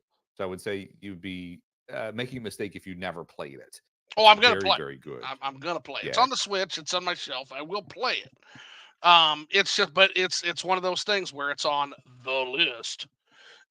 Yes, of course. And so, but it's definitely one of the ones I would say it's probably within the next 20 games on the list for sure. It's Yeah, one and I if you could play it really on want to play. PC doing the Mogiri mod, I made a video about that maybe 2 years ago or so. There's like a lot of graphical updates that you can do Oh if you have shit. the Steam version, which Okay. is probably like $2. Um, it makes the game widescreen. There's a lot of AI upscaling that's been done to fill in like a 4:3 background to 16:9. And I think it's upscaled to 4K as well. So it's very good, sharp visuals, kind of a retouched soundtrack. Ooh. I would highly recommend if you're going to play it, just take the extra 10 minutes worth of effort after you buy the Steam version. Do this patcher that you can run on Windows. It'll patch the entire game. Have an amazing number of graphical enhancements that make the game beautiful and stand out these days. Or if you want to go old school, you can play it on a CRT and a PS1. I mean, that's the best way to play these games anyway, because that's what they were made for. But yeah, 100%. Yeah. Yeah, I'll probably play it. At least the first time, I'll probably play it on the Switch because I'm trying to review every Switch game. convenient. Yep. So I'll probably just play it on the Switch the first time. But yeah, I'm not. I'm definitely not open. If I love the game, I'll definitely play through it twice, and I'll definitely do that. Mm. Same thing with now some games I'll just skip straight to the mod. I've always joked, and this is not going to happen. I am going to play Final Fantasy X on the Switch for the first time. I'm going to play it that way. But I got to Mm. tell you, I am so fucking tempted to just play it on the PC so I can play it with the Titus Laugh mod. I'm so tempted. The whole game, everything from the soundtrack to the character, it's all Titus laughing, and That would just be it's crazy. as amazing as it sounds, guys. It's as amazing as it sounds. Although I think I'll that just have game to got try it. done dirty with the laugh. I think people meme that to death with the laugh. I hear it's Uh, really good. it's it's a scene that's taken out of context. There's more to it. So like if you just Okay, see the laugh, it's like it is super cringy and like yeah, it is. But within context of the story and how that laugh scene is actually it's actually applied kind to of those sad. My characters understanding is in that moment, yeah, it's a moment of levity within the context of the story. So I think right. as if you're playing it, you can definitely appreciate for what it is. But if you're watching it stand alone, it's cringy as hell. Yeah, and I think people got a like I said, got an impression that like this is a representative of the voice acting of the game, and it's not. I've seen other clips of voice acting. It's It's not. very good voice acting in that Yes, game. it's not representative, but it is funny. It is damn funny, and I understand why it became Yes. a meme. Yes. So, top five Final Fantasies. You opened up that wormhole. So, I have not played enough Final Fantasy as of yet to do this, so I'm very curious. It's Final Fantasy 6 and it's Final Fantasy 4 and it's Final Fantasy 5. That's and I played some of 7, which I do like. So Mm. those are automatically going to fill in with 6 being at the top, then probably 5, then 4, then 7. But what would you put your top 5 at? 7 is number one. Okay. Always was, always will be. Number two is probably going to be. Oh, that's tough. Number two on my top 10 or top five Final Fantasy list, I would have to say would be Final Fantasy VI. I really enjoyed that one. It's That's so one that I good. have a love hate relationship with. I initially didn't get it. I didn't understand it, but then I went back and played everything that came before it, and then I understand the context, blah, blah, blah. I could over explain, but I won't.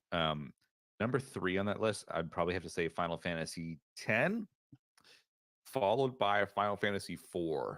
And number Glad to see 4 five, make it. oh, I want to be a bit controversial. I'm gonna say Final Fantasy 16. Final Fantasy 16 was honestly a very, very good story, and it got a lot of hate because it was completely different than anything else, and people compared it to Devil May Cry, whatever, which is fine. But I think at its heart was really great story and really great voice acting performances, Yeah, for which sure. helped carry the game. So I think I really enjoyed the story of those characters more so than a lot of other characters because I was able to bond to them in a way that I bonded with characters in Final Fantasy X when I was a kid. So that voice performance really sold the game So to me. So a lot of so classic games followed by the most recent one.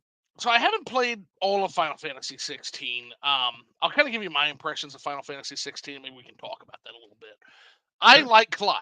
I think he's a good character. I like Clive. I think the production values on that game are fabulous. I think the combat is fun.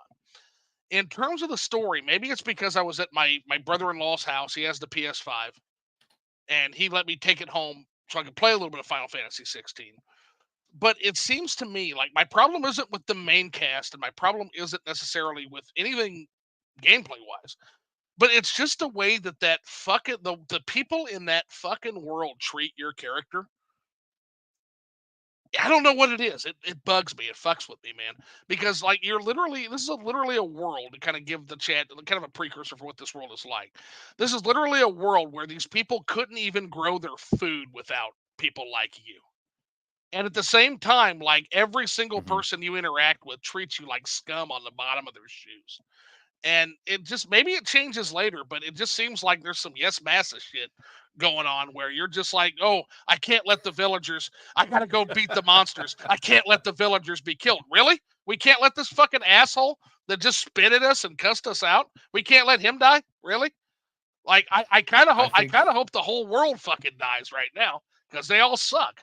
But does you're that correct. change? Does that get better, or are they all just absolute irredeemable monsters that treats your character like shit, and you're just yes massing the whole time, like It doing does what these change. It assholes does say? change. Oh, thank It God! does change, and that's the point of difference that I find with Clive is that Thank he knows God! that he knows he's being treated like garbage, and he knows Oh, that these people look down on him for being what he is, and they're that like there's a whole group jerks. of people that are like that, and they are looked down upon. Okay, But I think that's the point of importance, and that's why it makes Clive such a great hero, is because he can arise from that, and he knows he gets spit on. that's a I'm good. not that I'm comparing That, Clive to Jesus, but it's the same thing. well, and that's a good Here I point here I because yeah, I sure couldn't fucking do it. I would let the wolves eat your ass, farmer. so Like, he doesn't. Clive has a certain cross to bear, and yes, it is a very similar journey of being one that's seemed as lesser than, spit on, but he arises and rises above. Yeah, it's like he gets the good old hawk Tua, as Reed says in the chat.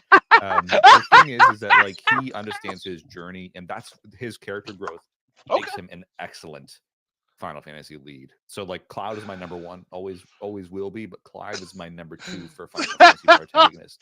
His journey, his maturation, his story, second to none. It's really, really great. okay.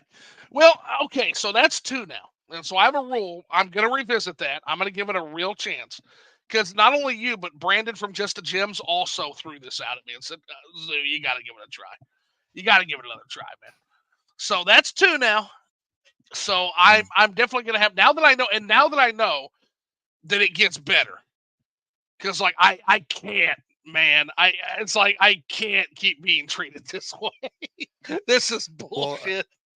how far did you get? That's the thing is like there's a lot of context that happens after certain points. You know what I mean? So like experiencing the whole story was really great, and I had Not very super low far, expectations. about 12 hours in total. Yeah, I think I finished the game at about 33, so it's Yeah, still okay, still good. quite a bit. Yeah. And keep in mind, I'm very slow with games. I like if you've ever seen me like during my live streams, I'll just be like looking at a fucking billboard for a couple minutes. Like I really take the world in, and I'll tell you, Final Fantasy 16 has a world to take in. It sure does. It does. Like Really does. so, yeah. I keep in mind I play slower than most folks, which doesn't help my old man status of my reviews like never coming Oh, out. But I beeline games. I had Final Fantasy VII Rebirth finished within a week and a half in 32 hours. how the fuck do you do I that?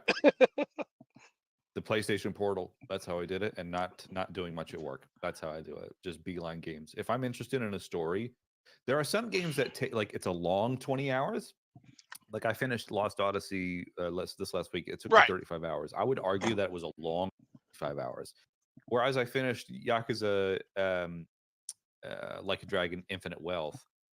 The first time I played it was kind of a long 30 hours, but I replayed it after playing the whole series. It was a short 30 hours because I Okay. was really interested in certain characters and certain stories. So some games can be a bit of a drag, but some games I'm like overeating, I'm gorging on the story. You know what I mean? Because I want Sure. to know, I've got to Yep. finish it, and because I want to avoid spoilers as well for some of these newer games. Right. No, yeah, it's true. And that's the thing. It sucks. There's so many games I just have like filtered and I just can't talk about Mm, yet because again, part of my thing too is I never play a game. I almost never play a game when it first comes out. And the reason for that is I feel like a game will stand on its own. I like to play games outside the hype period as much as possible. True. That hype period does impact our emotions, believe it or not, guys. And keep in mind, I come at this from the position, I'm actually a trained hypnotist as well. And so I come at this from the position that I kind of know how our brains work. And I know the kind of the cognitive vulnerabilities of our brains. And one of those is hype. It is so easy to get sucked into a hype window. And then again, it would be one thing if it was just me. But now that I'm doing reviews, now I'm telling other people about, hey, I really like to stick outside that hype window when I can. So that doesn't help the relevancy in terms of, like, I'm never going to be reviewing new games. I'm always going to be reviewing games that are at least a year old, at least a year or two old, at the very latest. Just my own personal way that I do it. But it does lead to a lot of filtering, and it leaves me out of a lot of gaming conversations, sadly. But I think it's worth it because I get to do it on my own terms now. Exactly. So let's take a look here. So we got some chicken emojis in the chat from Retro Game Remix. And then, oops. And then Quack, oh, are you? With a winky face. Some people really some people here really like Sticker Bush. Yeah, I know. I know. He's me. I love Sticker Bush. That's an amazing song. And then a good one. Rest in Peace, Gia Fallen. Ooh, yep. Then we got Mark Fluffy Bunch. Oh, I love that name. That's fucking awesome. Hey, what's going on, buddy? Welcome in. Quack says X-Men Genesis may have great music. Yes, X-Men on the Genesis is fabulous. Yeah, good stuff. It also may not. No, I like the Genesis one. I think it is. And like 66 JD says, yeah, Genesis is so good. And then 66 JD says Dolphin Park is incredible. So there's another one, guys. Dolphin Park on the and that's going to be on the Retro Game Remix. Definitely check that out, guys. Netta says, you better be familiar with the Panopticon. We live in one. Well, yes, you're but not wrong. You're definitely not wrong. But remember, Netta, single point of failure. Ashby's law of requisite variety plus Dunbar's number means that everything comes to an end. Remember that. And I guess I should explain that's going to be over everybody's head. I guess I should explain that to the chat because it's not that Chad is stupid. It's just that Chad is not fucking philosophy nerds and science nerds. They're not going to fucking get this shit. They have lives, right? So Ashby's law of requisite variety, I kind of explained earlier, but for the new folks that just popped in, Ashby's law states that in order for a system to maintain homeostasis, there must be more controlling variables than there are the variables it's trying to control for. Dunbar's number is the sociologist Robin Dunbar said that there is a cognitive. He theorized, and it was later proven that there is a cognitive limitation, a hard cognitive limit to the number of people and faces that we can keep track of. And he stated that it was around 150. Now there is contention around the number, but the number is anywhere from 150 to 1,000. Okay. So you mentioned that Panopticon, and I think you could say most civilizations are a Panopticon of some sorts. They have to be. But again, Panopticon is a single point of failure. And what a Panopticon is, the reason it's a single point of failure is it is in violation of Ashby's law of requisite variety. One guard, hundreds and hundreds of prisoners. I live in a city called Springfield, Illinois. Springfield, Illinois has 116,000 people. The city of 116,000 people has one mayor, and 10 city councilmen. Now, there is bureaucracy that supports that to try to support that Panopticon. But at the end of the day, that means that every single city councilman, every single city councilman is going to be looking after tens of thousands of people. What is Dunbar's number? Well, it may be 150, as Robin Dunbar said. It might be up to 1,000, as some scientists have argued. You know what it's not? It's not hundreds of thousands. It's not tens of thousands of people. It's not millions of people that these civilizations oversee. Decay and collapse is inevitable. It's not to say that I'm not saying it's good. I'm not saying it's bad. I'm saying that any system you produce that has less controlling variables than the variables it's trying to control for, you're fighting a losing battle to keep that thing going. And by the way, Very true. it's something that humanity has never solved for, guys. We've been trying to do this for 5,000-6,000 years, and you'll notice that history is a cycle of civs that just don't make it. They make it for a little while, and eventually the variables overwhelm them. So that's the same thing with video game production. I think that explains a lot of what's going on with the video game industry right now. I think that explains a lot of what's going on in the Batman review I'm going to be doing as to why Gotham City tanked. It's just a very, very relevant theme that as you look around you, whether it's in the video game industry, whether it's in the larger macroeconomics at play, I just think it's something. It's something that fascinates me, and I think it's worthy of study, especially since once again we find ourselves in violation of this law of nature, like literally. Mm. Yeah, so, um, I don't know. What do you think about all the volatility in the games industry? Do you think that's you think we're going to get through it, or do you think we're heading toward that soft crash that people have been whispering about? I think it'll something has to break first. I mean, if you look at the news, the Annapurna the whole team quit. That's the team behind Stray, I which is saw one of my that. Yeah, favorite games. One Eden of my son's favorite games. So Eden like, eventually, Finch. Yeah. people will break, and people will walk away and choose to walk away because some corporations want to be want to run their team a certain way, and it's at the end of the day, you can only push people as far as you can push them before they decide to drop out, and that's exactly what will happen. So I think it's better for the games industry for a lot of the creators to have a little bit of leverage on what they're making and how they're making it. I mean, look at Astrobot, for example. That's a team of 60 people, versus whatever happened to Concord. I mean, it's a Sony live service game that cost millions and millions and millions of dollars, and it's totally failed and pulled from the shelves within 2 weeks. Whereas Astrobot, done by 60 people who really care about the game, again, smaller team, that's were supported in making that game. Huge hit, huge success. That tells you everything you need to know about the state of the industry right now. Well said. Absolutely well said. You just see it, like just the decisions Sony's making. In terms of letting Japan team go, I think it started with that, and then you Hmm. had putting everything over to PC. Which again, as a PC gamer, not going to see me cry about it, but I do think you're watering your box down. You're kind of letting the PC successfully cannibalize you, which I think is going to happen if this continues. I think it's just gonna. I think PC gaming is going to more and more eat away at that market share that Sony spent decades building up, that prestige. And again, Absolutely. I'm all for it. I'm all for it. As somebody who is a PC gamer, I'm all for it. But I don't necessarily think it's healthy for the industry. I want PlayStation to thrive. I want it to have exclusive games like Astrobot. I want that to happen.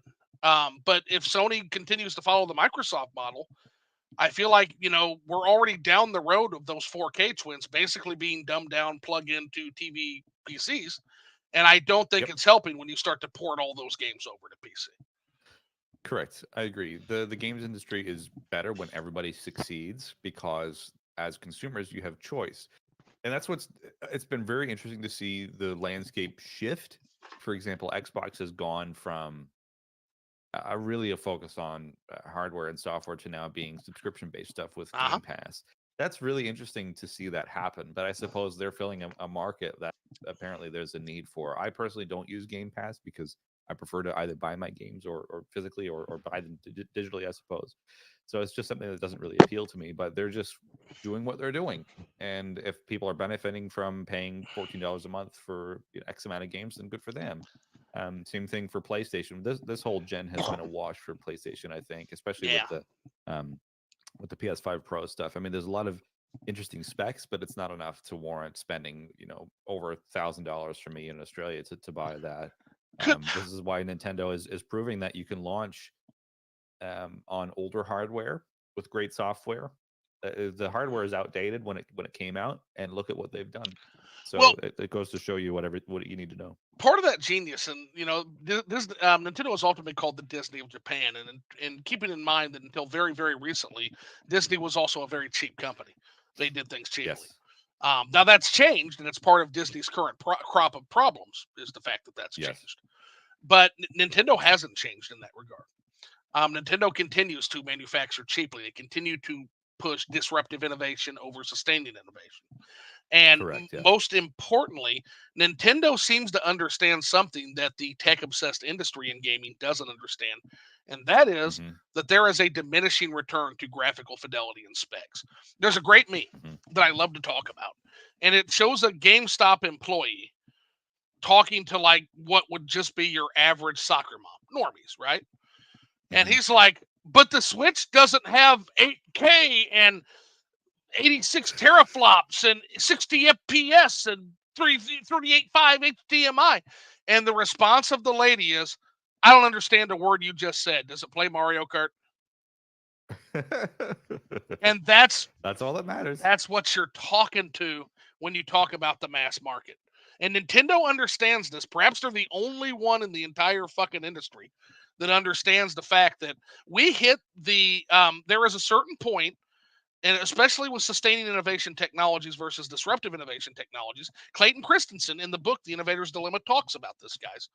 And what he said was that at a certain point, you hit that tech wall, which you're doing more with the technology than your average customer can utilize or absorb. And at that point, Exactly. they stop caring about your technological innovations. And we reached that. I'm not saying because again, you and I think we're probably enthusiasts. I think we probably Yes. care more than your average normie. And I don't even care all that much, but I care more than the average normie. To the average normie, we hit that wall at the PlayStation 3 360 era. They're done. Mm-hmm. They're tapped out. There's nothing more. They can look and appreciate, but then when you hit them with the price it's going to take to get to those other graphics and those other specs, nah, they're done. Nah, they're all done. Doesn't make sense. I mean, like the average consumer will think, "Oh, 4K, yeah, it's 4K." Like 4K is just a higher resolution. It doesn't necessarily mean like a better quality picture. And like I don't even have a 4K TV. I have like a 55-inch TV And they're we pushing bought from 8K Target now. like 8 years ago. And this is the thing is like the PS5 Pro is touting all these different graphical enhancements, but like what average consumer is going to have an 8K TV that will take advantage of all this stuff? None, and if they Maybe they're do, they future don't. proofing things. And even if they do, they don't care. They don't care. Absolutely. Yeah, I totally agree. And Nintendo understands that. Nintendo is the only one that understands that. Now, it's been them Mhm. before because eventually, yeah, the public will catch up, and that 4K will eventually be the standard the public is at. But Yep. it's going to be a long time. It's going to be a real long time, and I think Nintendo has found that sweet spot, and they're just kind of hanging out there, man. Now, Yep. Nintendo will ultimately live or die on their games. That's ultimately what it is. Because Absolutely. of that. Yes. They can't tout technology. They really can. So if the games are good, Nintendo rises to heaven. If the games are bad, Nintendo sinks to hell. That's just how Nintendo operates. In terms of I agree. that of the industry. But yeah, I'm very excited to see what the future brings. I'm a little trepidatious. I think the industry's really hitting some bad headwinds right now. Yep. But I agree. we'll see what happens. Now, keep in mind the other thing that's also putting pressure on that. Not only do you have the macroeconomics, which are bad, they're bad right now, Hmm. but despite despite the fact that the market right now is doing relatively okay, but we're getting ready to that Yep. sell off September. It's coming, guys. And Yep. this one, keep in mind that we've been in a yield curve, inverted yield curve for the last 24 months that we just came out of. So anybody who knows anything even remotely about the stock market understands that typically when you've been in a long inverted yield curve and then you start to come out, that almost one for one signals a big downturn. So that's going to be Hmm. happening. So imagine you're Sony now. You just announced a $799 console, kickstand not included. Mm. Okay, so you're already the Sony that decided, you know what, we're going to launch our new system along with the Xbox Series X. You know what? That's a great idea. Genius fucking idea. Let's launch our new system in the middle of a pandemic and a parts shortage. What could go wrong? Hmm. I know. So now they're going to turn around and they're about to get whacked with the bad economy on the other side of the PlayStation Pro. And I can tell you Yep. right now, the $799 console, it will sell out because the enthusiasts always buy the console. The enthusiasts, they'll buy it. But wait till March or April of next year and watch those flood the shelves. You watch. because if it gets hit Yep. with these bad economic numbers, that was going to be a hard sell in March or April in good economic times. If we do happen to slip into a recession, that thing's DOA, man. That thing's in Well, trouble. with these pro consoles, they will usually manufacture smaller numbers. There will be higher demand because they're putting out less of them straight That away. would be I smart. think Sony, I think Sony is at least smart enough to know that, um, especially with the backlash that they're seeing of the price. Um, That so they'll was probably epic. manufacture. Yeah, they'll probably manufacture smaller numbers, and then we'll see how it goes. Sure. Um, no reason for me personally to get one. I have no benefit. No. Again, as you mentioned earlier, there's that hype factor that jumps into your brain. This is why Mhm. Apple sells phones every year because people will buy them every year. So Sony is taking a page out of Apple's playbook Right. here with the pricing, the other stuff that's on the side, like the disk drive and the stand. That's just it That's probably cost them insulting to me. $2 in plastic to manufacture that stand. No, the stand in So that particular, that's a hard pill to swallow for me. That's a hard pill to definitely. swallow. Now, a friend of mine, Vince, different than V, is a different person whose name starts with V, but a friend of mine, Vince, and who I talk to a lot about game industry stuff because I come from executive leadership. That's kind of the domain I come from, and so we talk a lot Mhm. about this stuff. And one of the things I mention is, and it actually kind of scares the shit out of me for Switch 2. I can't prove this, but looking at some of the manufacturing costs and the way those have gone up considerably, just Mhm. with the business I'm in, there is always the possibility. And please keep in mind, guys, I'm not defending Sony. I'm not. I'm telling you that if I'm making the decision at Sony and I can't produce a system for under $799.99, I'm not making that Mhm. system. That's my decision. If I was in charge of Yep. Sony, I'm not doing it. So I'm not defending what they did. I am cautioning you that there might not have been a choice. I know that's a hot take, but I'm just looking at it from my own experience on manufacturing costs are insane right now. Yeah. And there's a lot of I mean, it's factors that are going into that. The first factor is we're in the middle of a transition in how products are assembled. So mhm. it used to be in the early Helicon days of manufacturing before we had the standardized shipping crate that it was cheaper to manufacture as close to your market as possible. This is where everything was made. If you're in America, it's made in America. If you're in England, it's made in England. If you're in Australia, they manufactured in Australia as much as they could. Doesn't mean they could do everything because there's resources that some countries have that others don't. They have to trade.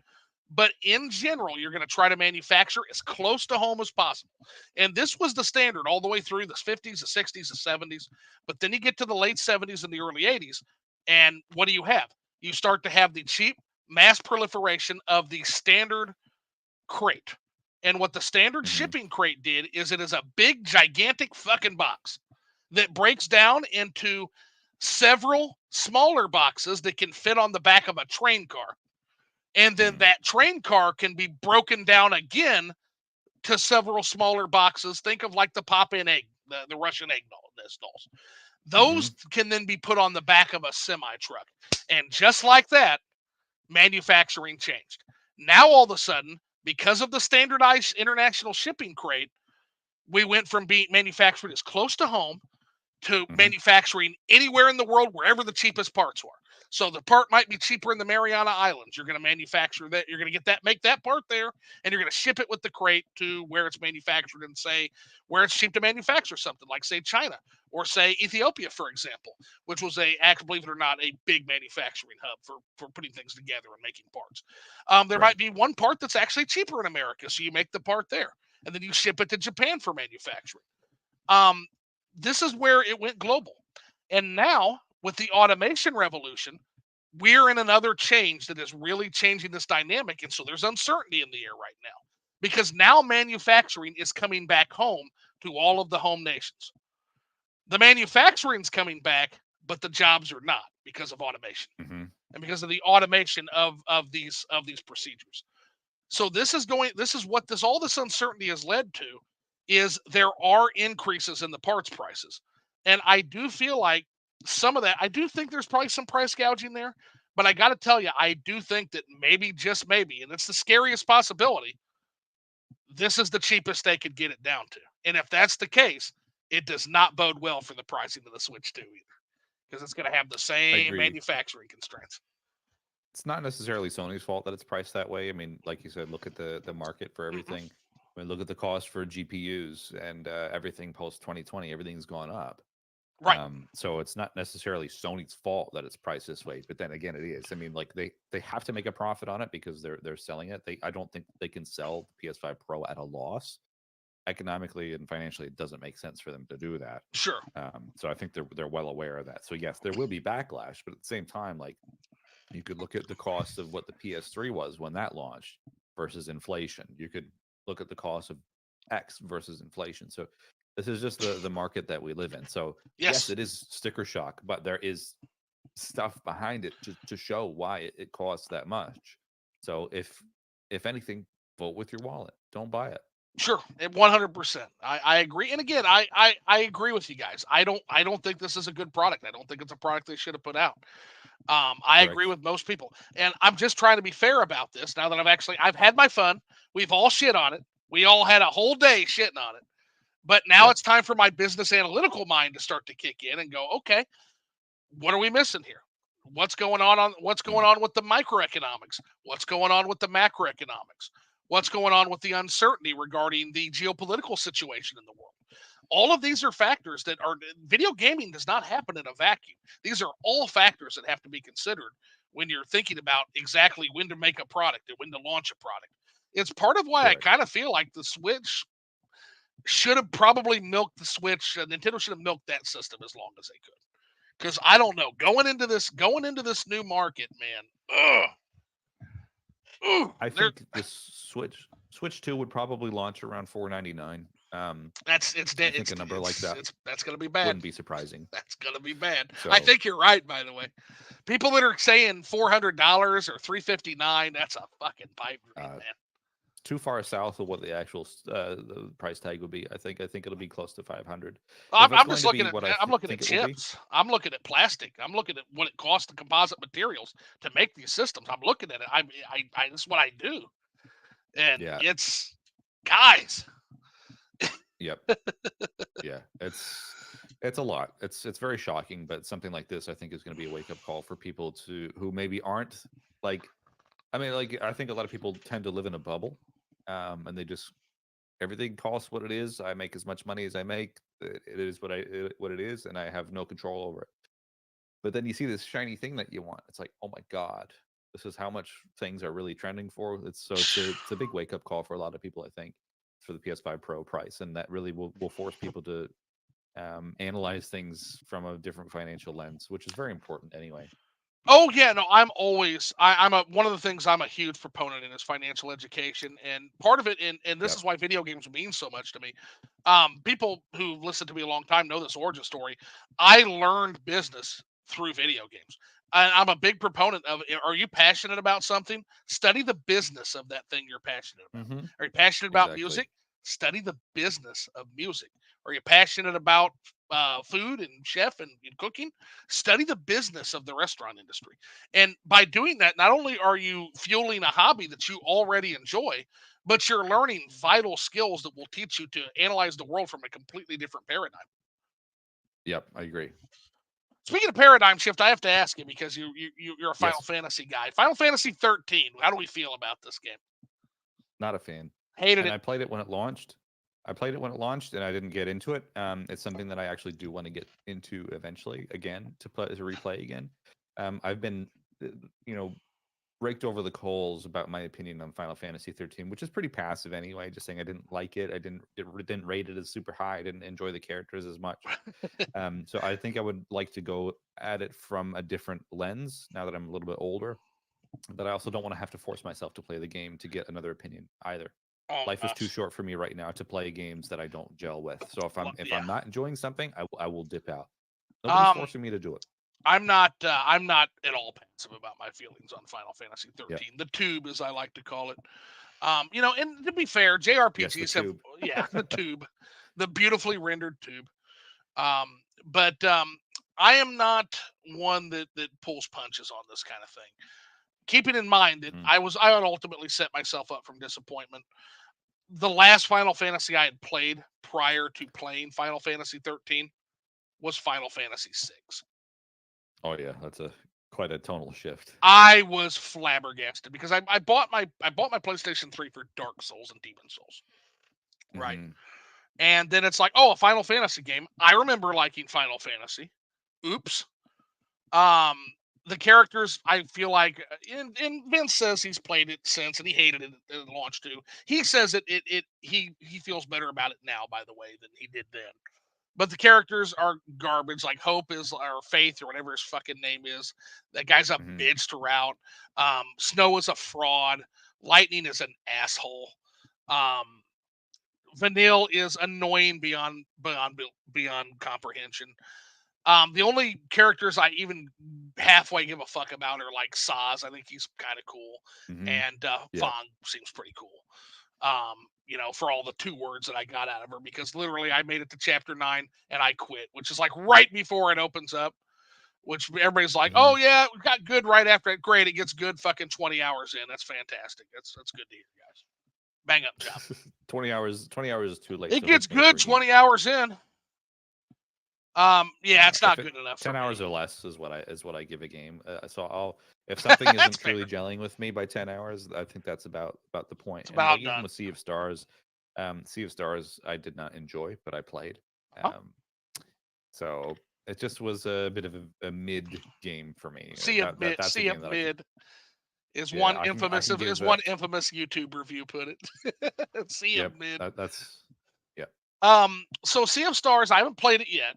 I know the Mad Belmont has great things to say about it, but Mm. here's the thing: you you did the thing that Octopath Traveler did. You said you wanted to be Chrono Trigger in Final Fantasy VI. Word of advice to any game devs that might be listening: don't don't do that, because I'm going to hold you to your standard. I'm going to hold you to your Exactly. own standard. I'm going to play that game, and you told me you're aiming for the fucking stars. Now that's great. I'm glad that you're doing that, but I'm going to hold you to it, and it's probably going to hurt. That's the thing there. I have trepidation about Sea of Stars because of that. Like, It's an okay game if you play it without comparing it to anything else, and mm-hmm, that's the major marketing thing is like we're inspired by this and this and this, so therefore your expectations are set to that and that and that. And it makes matters even more difficult when they have the composer from Chrono Trigger, Yasunori Matsuda, doing some guest tracks, which are the best tracks in the game, in my opinion. But it's very hard for me to see through all of its influences and find out what Sea of Stars is for what Sea of Stars is, if that makes sense. The story, in my opinion, it doesn't really have a soul. A lot of it's copy paste stuff. that's rough. Yeah, A lot of it's stuff you can see many hours in advance. Main characters don't care about. I don't care about any of the characters. The battle system's fun. The music is good. The visuals are great. It's just missing a really great story, in my opinion. That's what really let it down. But I recommend you play it because your mileage may vary. yeah. For me, I find a lot of people do agree with the mid assessment. Okay. Yeah, it's certainly. I look at a game like The Messenger, which was their first game, and I just Mm, see night and day. That looks like a passion project. That looks like something that it has an identity. Um, yeah, Whereas, yeah, I kind of I feel you on that. I really feel you on that. I think they got lost in trying to make someone else's game. That's kind of how I feel about what Sea of Stars looks yep, like to me. They, instead of making the game they wanted to make, they got lost in making someone else's game. Now, yep. again, that's I coming agree. from zero play, but Eric's played it, guys, and so it seems like that feeling's gonna probably be on the mark. But we'll see. We'll have to see. I kind of share your opinion of the characters. The characters seem extraordinarily bland to me, with the exception of like the Shield Bro. Shield Bro seems like he Yep. seems pretty okay, but the other two, God, I mean, fuck. Like there's Roman Reigns as the tribal chief, and there's Roman Reigns as Suffer and Succotash, and those two seem like just straight white bread pre-tribal chief Roman Reigns, to use a wrestling pun if Mhm. anybody knows that. Yeah, it's Yeah, it's hard to get into. I mean, like I yeah. I was looking forward to it, and I played the demo, and I enjoyed the demo. But then when I got my hands on the full game, I don't know, I really struggled to get through that one, unfortunately. And I can tell that, like, they really enjoyed making that game, but maybe they spent too much time focusing on other things rather than having a cohesive, like, Sure. great story, rather than like, let's borrow this from this game, let's borrow this from that game and put that in the story. I think they took too many pieces from other games rather than making something totally unique. Yeah. Yeah. We member berries are nice, but they shouldn't be the whole experience, guys. Absolutely. So, have you played Amori? Speaking of RPGs that have come out in recent years that are fabulous, I have have you? not. Oh my god, dude! Now, here's what I'll tell you: you got to be in the right mindset for Amori because the subject material of Amori, it's upsetting, it's traumatic, there's every fucking trigger warning, whatever the fuck they call it these days. Um, it's there, it's there for that game, but Mm. in terms of like you like Earthbound, right? You mentioned Earthbound. Yep. Um, Yep. people like to say that a game like Undertale is the success is a spiritual successor to Earthbound. Even Toby Fox said he was shooting for that. I kind of feel like Undertale did enough of its own thing to be its genuine own thing. I don't It really see it is. that way. Yeah, I don't see Undertale as a spiritual successor to Earthbound. I see it as an inspired game that became its own thing.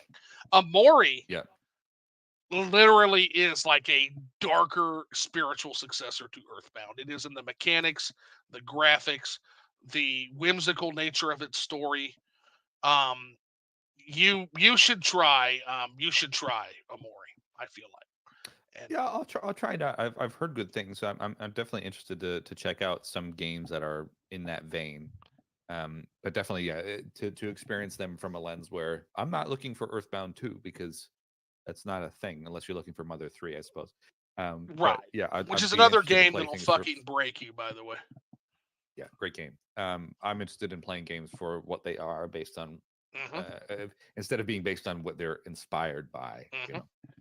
Yeah, it has enough of its own thing too. It is.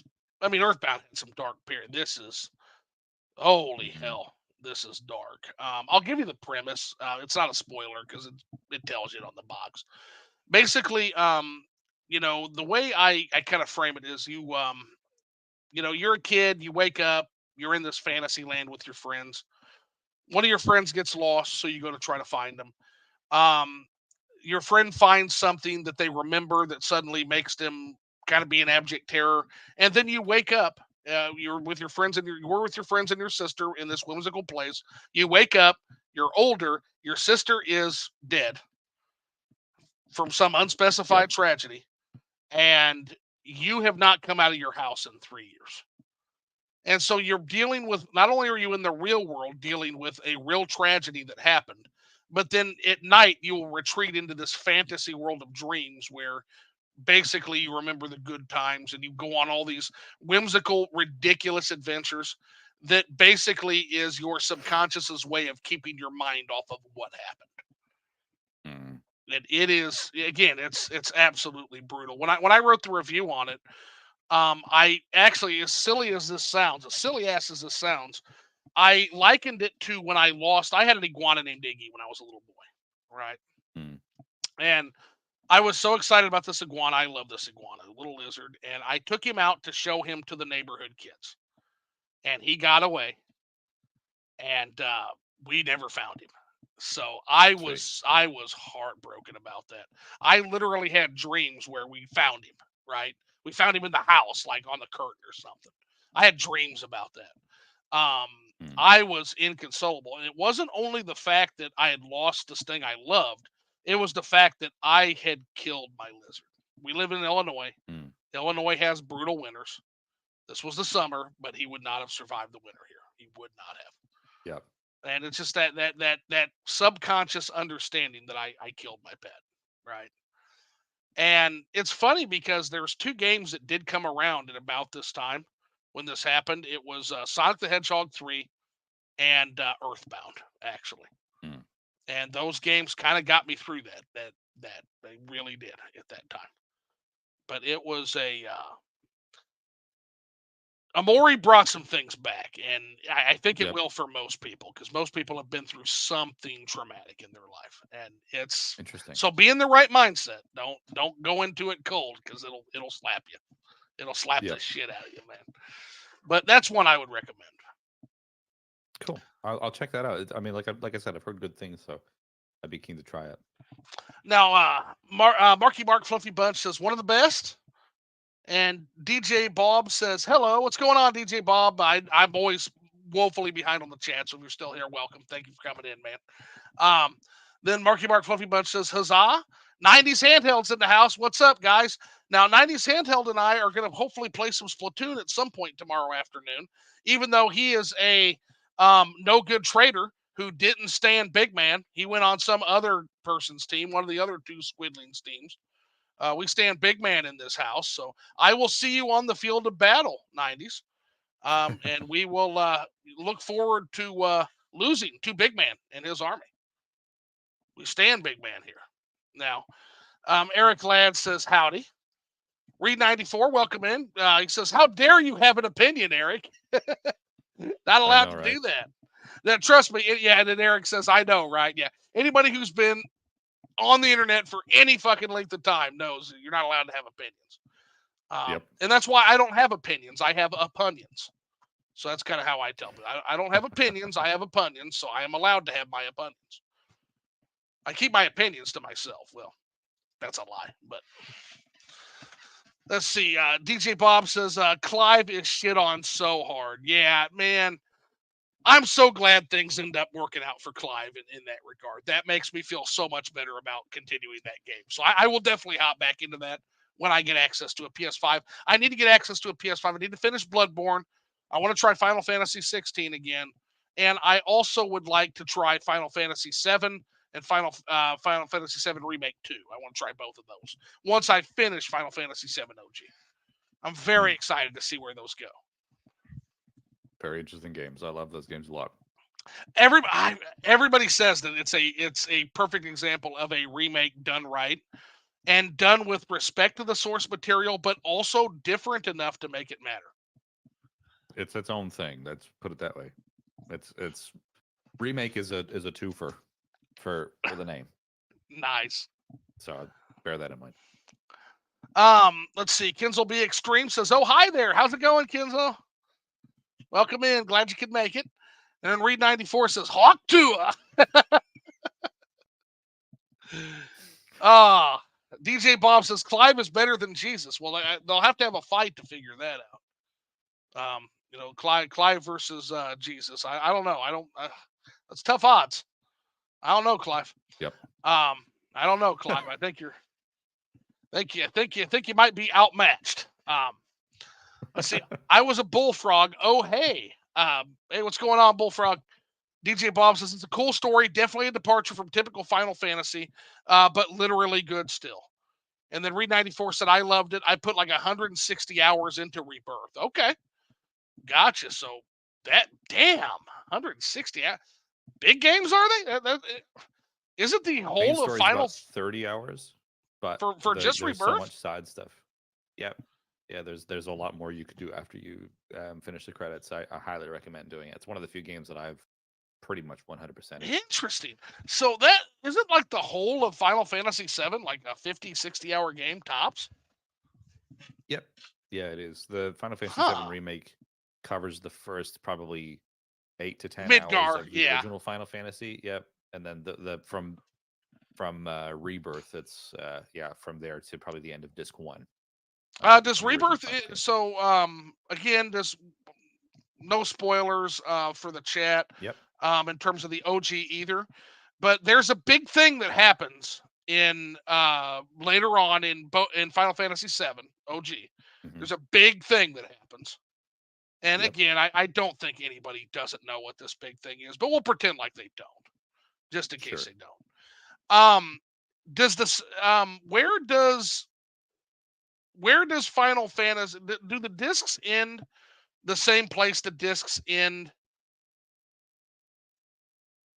in Final Fantasy OG, or is there a different place that Final Fantasy Rebirth ends? And if it's a spoiler, don't answer. Just say no answer.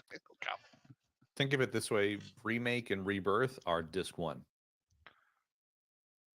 Put it that way. So remake is a certain portion of disc one, and Oh my rebirth fills in god. the gaps post Midgar to the end of disc one. So part three, the remake, will be what happens in disc two, and disc three, more or less, is just It's a the northern crater. crater with Yep. the final boss fight. So it's pretty much a 2 disc game, but it has to have the extra stuff in there for the For the crater. cinematics and whatever. Yeah. But yeah, it'll be disc two and a little bit for the last fight. Wow. Okay, so there's a lot going on in those two games. Yep. A lot. Okay, god damn. And then Dolphin Park was great. Bullfrog says. Marky Mark Fluffy Bunch is my favorite album from Erek. Okay, so Dolphin Park is getting a lot of love. So definitely check it out, guys. I know I definitely will be when we later on tonight. Bullfrog says, I thought Panopticon was just a new Transformer. um, that might be correct, Bullfrog. That might also, like the Dave Chappelle skit, it's like, that is correct. That is also correct. Panopticon might be a Transformer. Then I got to laugh out of Erek, too. And then Bullfrog says, Teraflops is how I jump into the pool. This fucking guy's awesome. Bullfrog, never leave, man. You got to come back to all my liquored up. I like you. Like these jokes. Let's see. Kinsel B Extreme. Oh, absolutely taking a page out of Apple's book from Sony PlayStation 5. Yeah, I agree, Kinsel. Yep. Definitely trying to. There's definitely going to be some. Definitely going to be some tech shenanigans going on. I'm actually shocked it took the games industry this long to do that kind of thing. Like, I know the PS4 sort of did it, but this is really stepping into that domain for sure. Yep. Brooke Barnes says, I love PlayStation. I grew up with PlayStation, but I'm not buying some console or games that is priced at $700 something.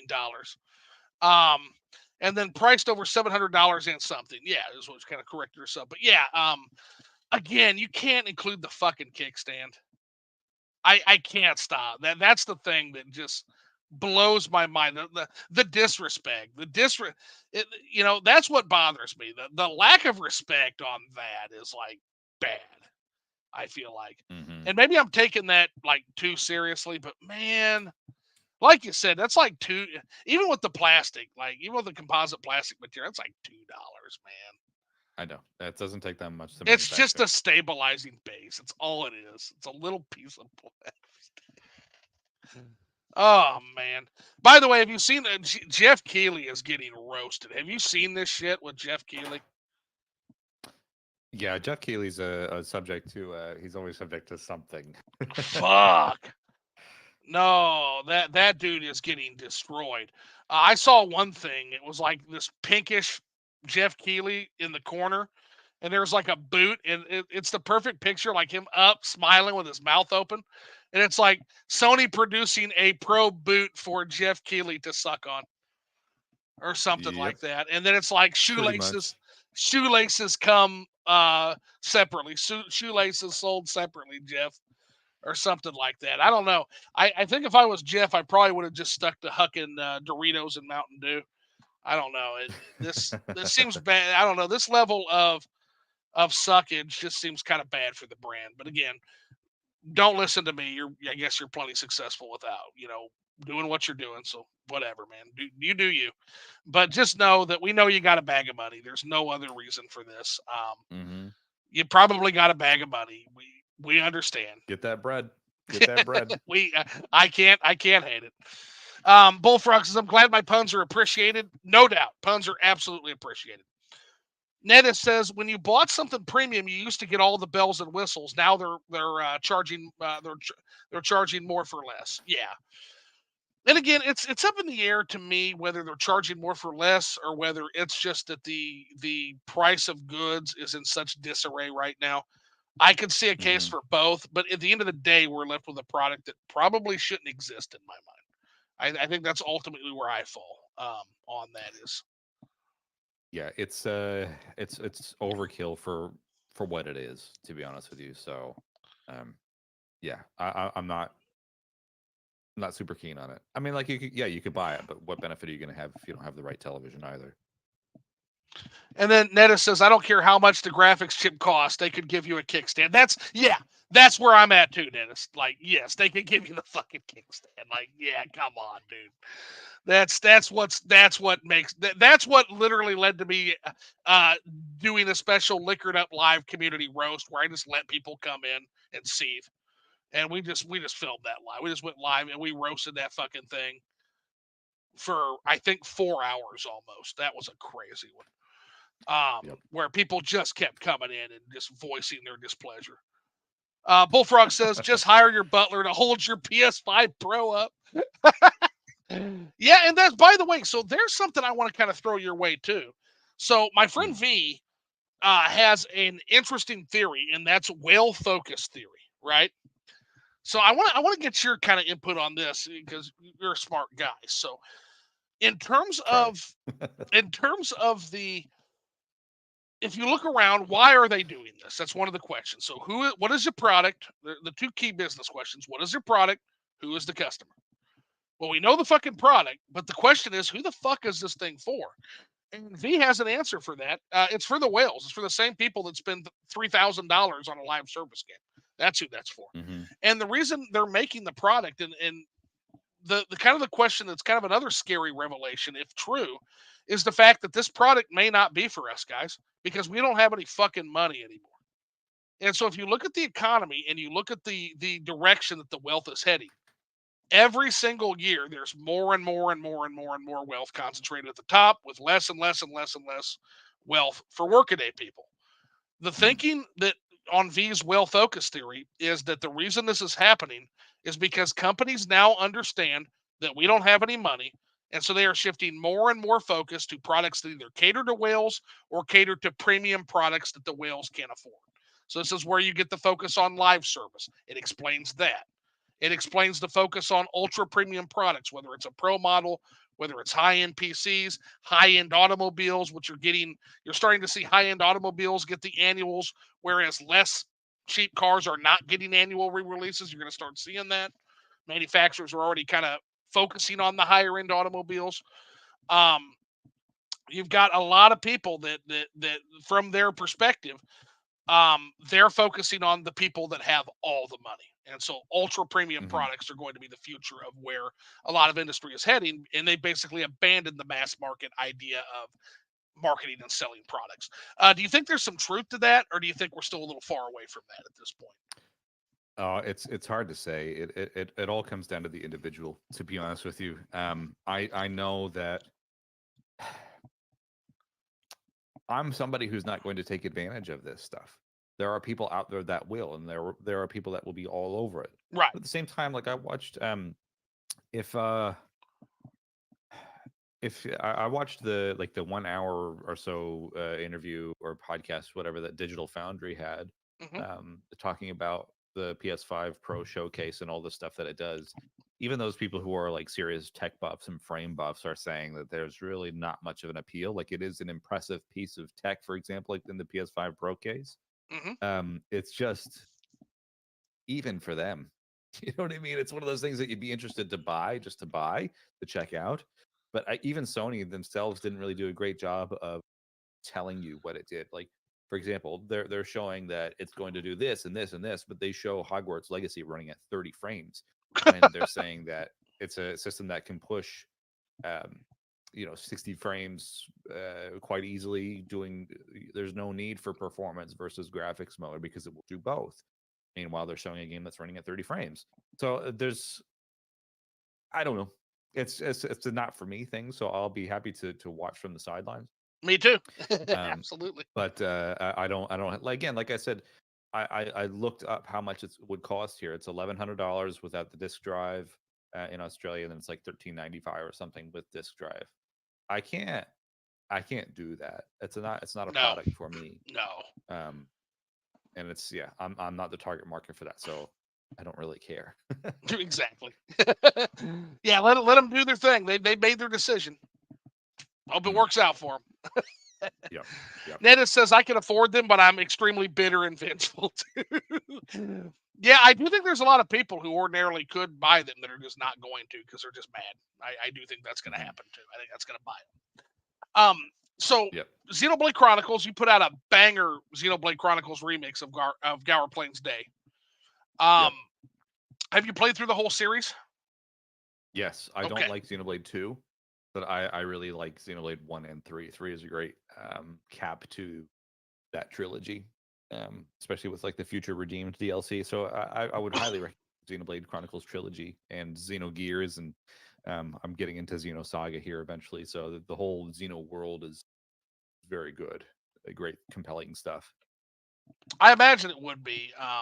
The writing in Xenoblade 1 is some of my favorite storytelling that I've seen for a while. And I come at this from like I was one of the people who signed petitions on Project Rainfall.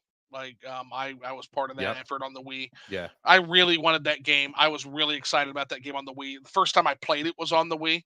I played it with the enhancements in terms of letting you control your level ups and things of that nature. Mhm. On the Switch, absolutely adored it. Liked to. I love the so you can go from one's themes of vengeance and you even got some things from like Prometheus Unchained, Frankenstein, Yes. Count of Monte Cristo. You got some amazing literary themes in that first game. That it's clear that the storyteller is a reader to me, very clear. Yes. I see some of Fraser's Golden Bow in that, which that's a deep cut. If anybody knows that, bonus points. Then you get into the second game, and it's not as literary as much as it's an exploration of the philosophy of anarchy, I feel like, or nihilism, not Hmm. anarchy. So you've Yep. got positive nihilism and negative nihilism. I feel like Rex represented the positive nihilism, which is, hey, Malos says life has no inherent meaning. Hell with all this. Whereas Rex says, no, you're right. But if life has no inherent meaning, it has the meaning that we choose to give life. And I love that clash of nihilism there. I can't wait to see what happens with the third game. I know Nishquick is really excited. I actually did a review. I've got an actual review done of Xenoblade 1 on my channel. I promised him a Yep. Xenoblade 2 review, and that's written. I just need to get it in video form. And then I'm ready to move on to 3 because I'm very curious to see what Takahashi has been. So there's a lot of creatives that you can tell what they're consuming in terms of Hmm. media or in terms of literature from the games they're playing. And I've seen that with both Xenoblade and Xenoblade 2. I can't wait to see what he's been up to with Xenoblade 3. I'm very It's great. excited. Great storytelling. Characters are great. It's a game that will have you bawling throughout it. It's Oh very shit. compelling. Okay. I really enjoyed that game. And yeah, the Future Redeemed DLC is a must as well if you play Okay. that. Yeah, I'm definitely gonna I get yeah, that. I'm gonna break my rule and highly I'm gonna get recommend. that DLC since they didn't put it physically. I'm gonna have to. Yeah, I don't think they will put out a physical copy, which is No, it's unfortunate too because they late. did that for Torna. So, but Yeah, yeah, it's too late now. 100%. How would you rank the games if you had to rank them? What's your favorite to least favorite? That's tough. I would say 3-1-2. Three. Okay, That's so how I would three put it. is tops. Oh, that excites me to no end. Yeah, I think Yep. Nishquick also has the same feelings on that. He's the one that told me because I gave up on two the first time I played it. It just wasn't clicking, and he Yeah, I told didn't me, like it. yeah, the combat is rough. But he said, here, let me give you some tutorials, guys. There's some YouTubers that literally. By the way, just gonna say this Monolith Soft. The fact that there are YouTubers that exist, and their whole thing is yes, Xenoblade lore, but the main utility they have is to teach people how to play your fucking game. Not great. Just gonna throw Yep. that out there. Not a great look. But It was too hard. I hear they fixed it in 3. I hear they fixed that portion, Yep. which is Yeah. good. The combat in 3 is really great. It's very accessible. It's feels like the more refined version of 1, and 1 was really great anyway. I f- So I I feel like yeah. Xenoblade Chronicles is like a different continuation. It's like a different dimension where RPGs took a different turn. So I feel I like agree. yeah, I see a lot of Final Fantasy 12 what I know about that game. I see a Yes, it's lot of similar. yeah. I see a lot of its mechanics in Xenoblade, whereas RPGs went one route, which is like the Final Fantasy 13 route, and then they went the Mhm. Xenoblade route, which was actually just in a similar time frame. And it was at the time I remember saying to my buddies, it's like this seems like this seems like an RPG from another dimension where they took a different evolutionary track, and it has more Agree. MMO elements, and it has more wider, bigger vistas, and less tube like it just seemed now that's since been corrected. Now you've got all kinds of great RPGs that run the gamut of that. But Mhm. in general, like Xenoblade very much impresses me. I can't wait to finish it off. I can't. I I couldn't ask for a better series for Nintendo to have a flagship JRPG series that their console calls their own. 100% right. Yeah, I totally agree. Xenoblade Chronicles 1, 2, and 3, like two again for me, it's a bit of a weaker link. But at the same time, like the storytelling and the characters and stuff like that in all three of those games are pretty good. It's just unfortunate for me that two is kind of buried underneath some really difficult gameplay mechanics, Yes. and even soft blocking you out of certain environments because you have to grind certain character stats, and in order to grind those character stats, you have to do these really annoying side things that it's just I think Xenoblade Chronicles 2 is pretty feature heavy with how you play it, um, again, which is kind of unfortunate, and that's just something that appeals to a bunch of people, but not me. But yeah, It that's was it was a long it that's was pretty a much where it comes. long hard climb for me too. So you're not alone. The Yep. combat was a hard climb. Now Yep. Bullfrog I says agree. PS5 Pro and disk drive legit costing a week's pay. Yeah, and that's actually a good way to put it, Bullfrog. The cost of any good or service is Mhm. not the money. The money is just a way of calculating the time that you spend to get that money. So yeah, Yep. if you think about it in those terms, you'll find yourself making a lot more interesting choices in terms of how you spend your money. It's not costing you money; it's actually costing you increments of your actual lifespan and your time. Yep, Yep. it's a good way Yeah, to I look at it. agree. It's yep, So absolutely. alrighty. So I guess that's everything I wanted to cover in terms of that. I always give the guest Yep. an opportunity to ask me any questions you might have for me. It's been kind of a rapid fire interview for you. Your turn. Yep. Got any questions for me? Well, I just think it's been really great to have a chat with you today and get to know some of your opinions and some of your thoughts on things. So I think maybe instead of questions, I want to deep dive on your YouTube channel and explore some more of your content, Oh, and then kind of that'd be like an honor, man. I'd love for you now. Be gentle. It's not the no, best that's fine. production quality, but Hey, I don't care. Like I said, it but doesn't. it's The mine. production stuff doesn't matter. Exactly. Yeah, It's mine. that, that's And, fine. So I think and I do once I have a little this. bit more time, I'll explore. I appreciate that, and I do this super part time. So I Yep. don't necessarily know that it's going to improve that much, but if you guys are a fan of the raw Halicon days of YouTube, I think I'll be a good throwback for that. I'll spin it that way. That's the positive way I can spin it. And I genuinely am proud of the ideas that are behind some of the reviews. I am. Yeah. Yeah. So So look, I look forward to getting to know you more, outside of this through exploring your content. So that would be my answer. So I don't have any questions right now, but I'm sure I probably will want deep dive on some of your content this week. I have a lot of time, so I'm gonna watch through oh and well, I see what's again, up. that would be an honor, man. Anytime anybody wants to watch my stuff, it's a red ocean. There Yeah. there are so many people talking about video games on YouTube. So any time devoted to my little neck of the woods is I Yep. welcome it. Well, Yeah. I think that's gonna do it. We've gone, yeah, a hell of a first appearance. We've gone over 2 hours. Um, Yeah. like that's pretty damn good for a first round. I think Emily from Orbalology still has the record. I think her first round she went over 3 hours somehow. Wow. But Yeah, I'll that's tell you pretty what good. that is. That's chat dependent.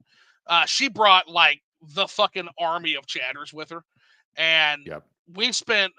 Actually, the chat took over that discussion in some ways. It was super fucking funny.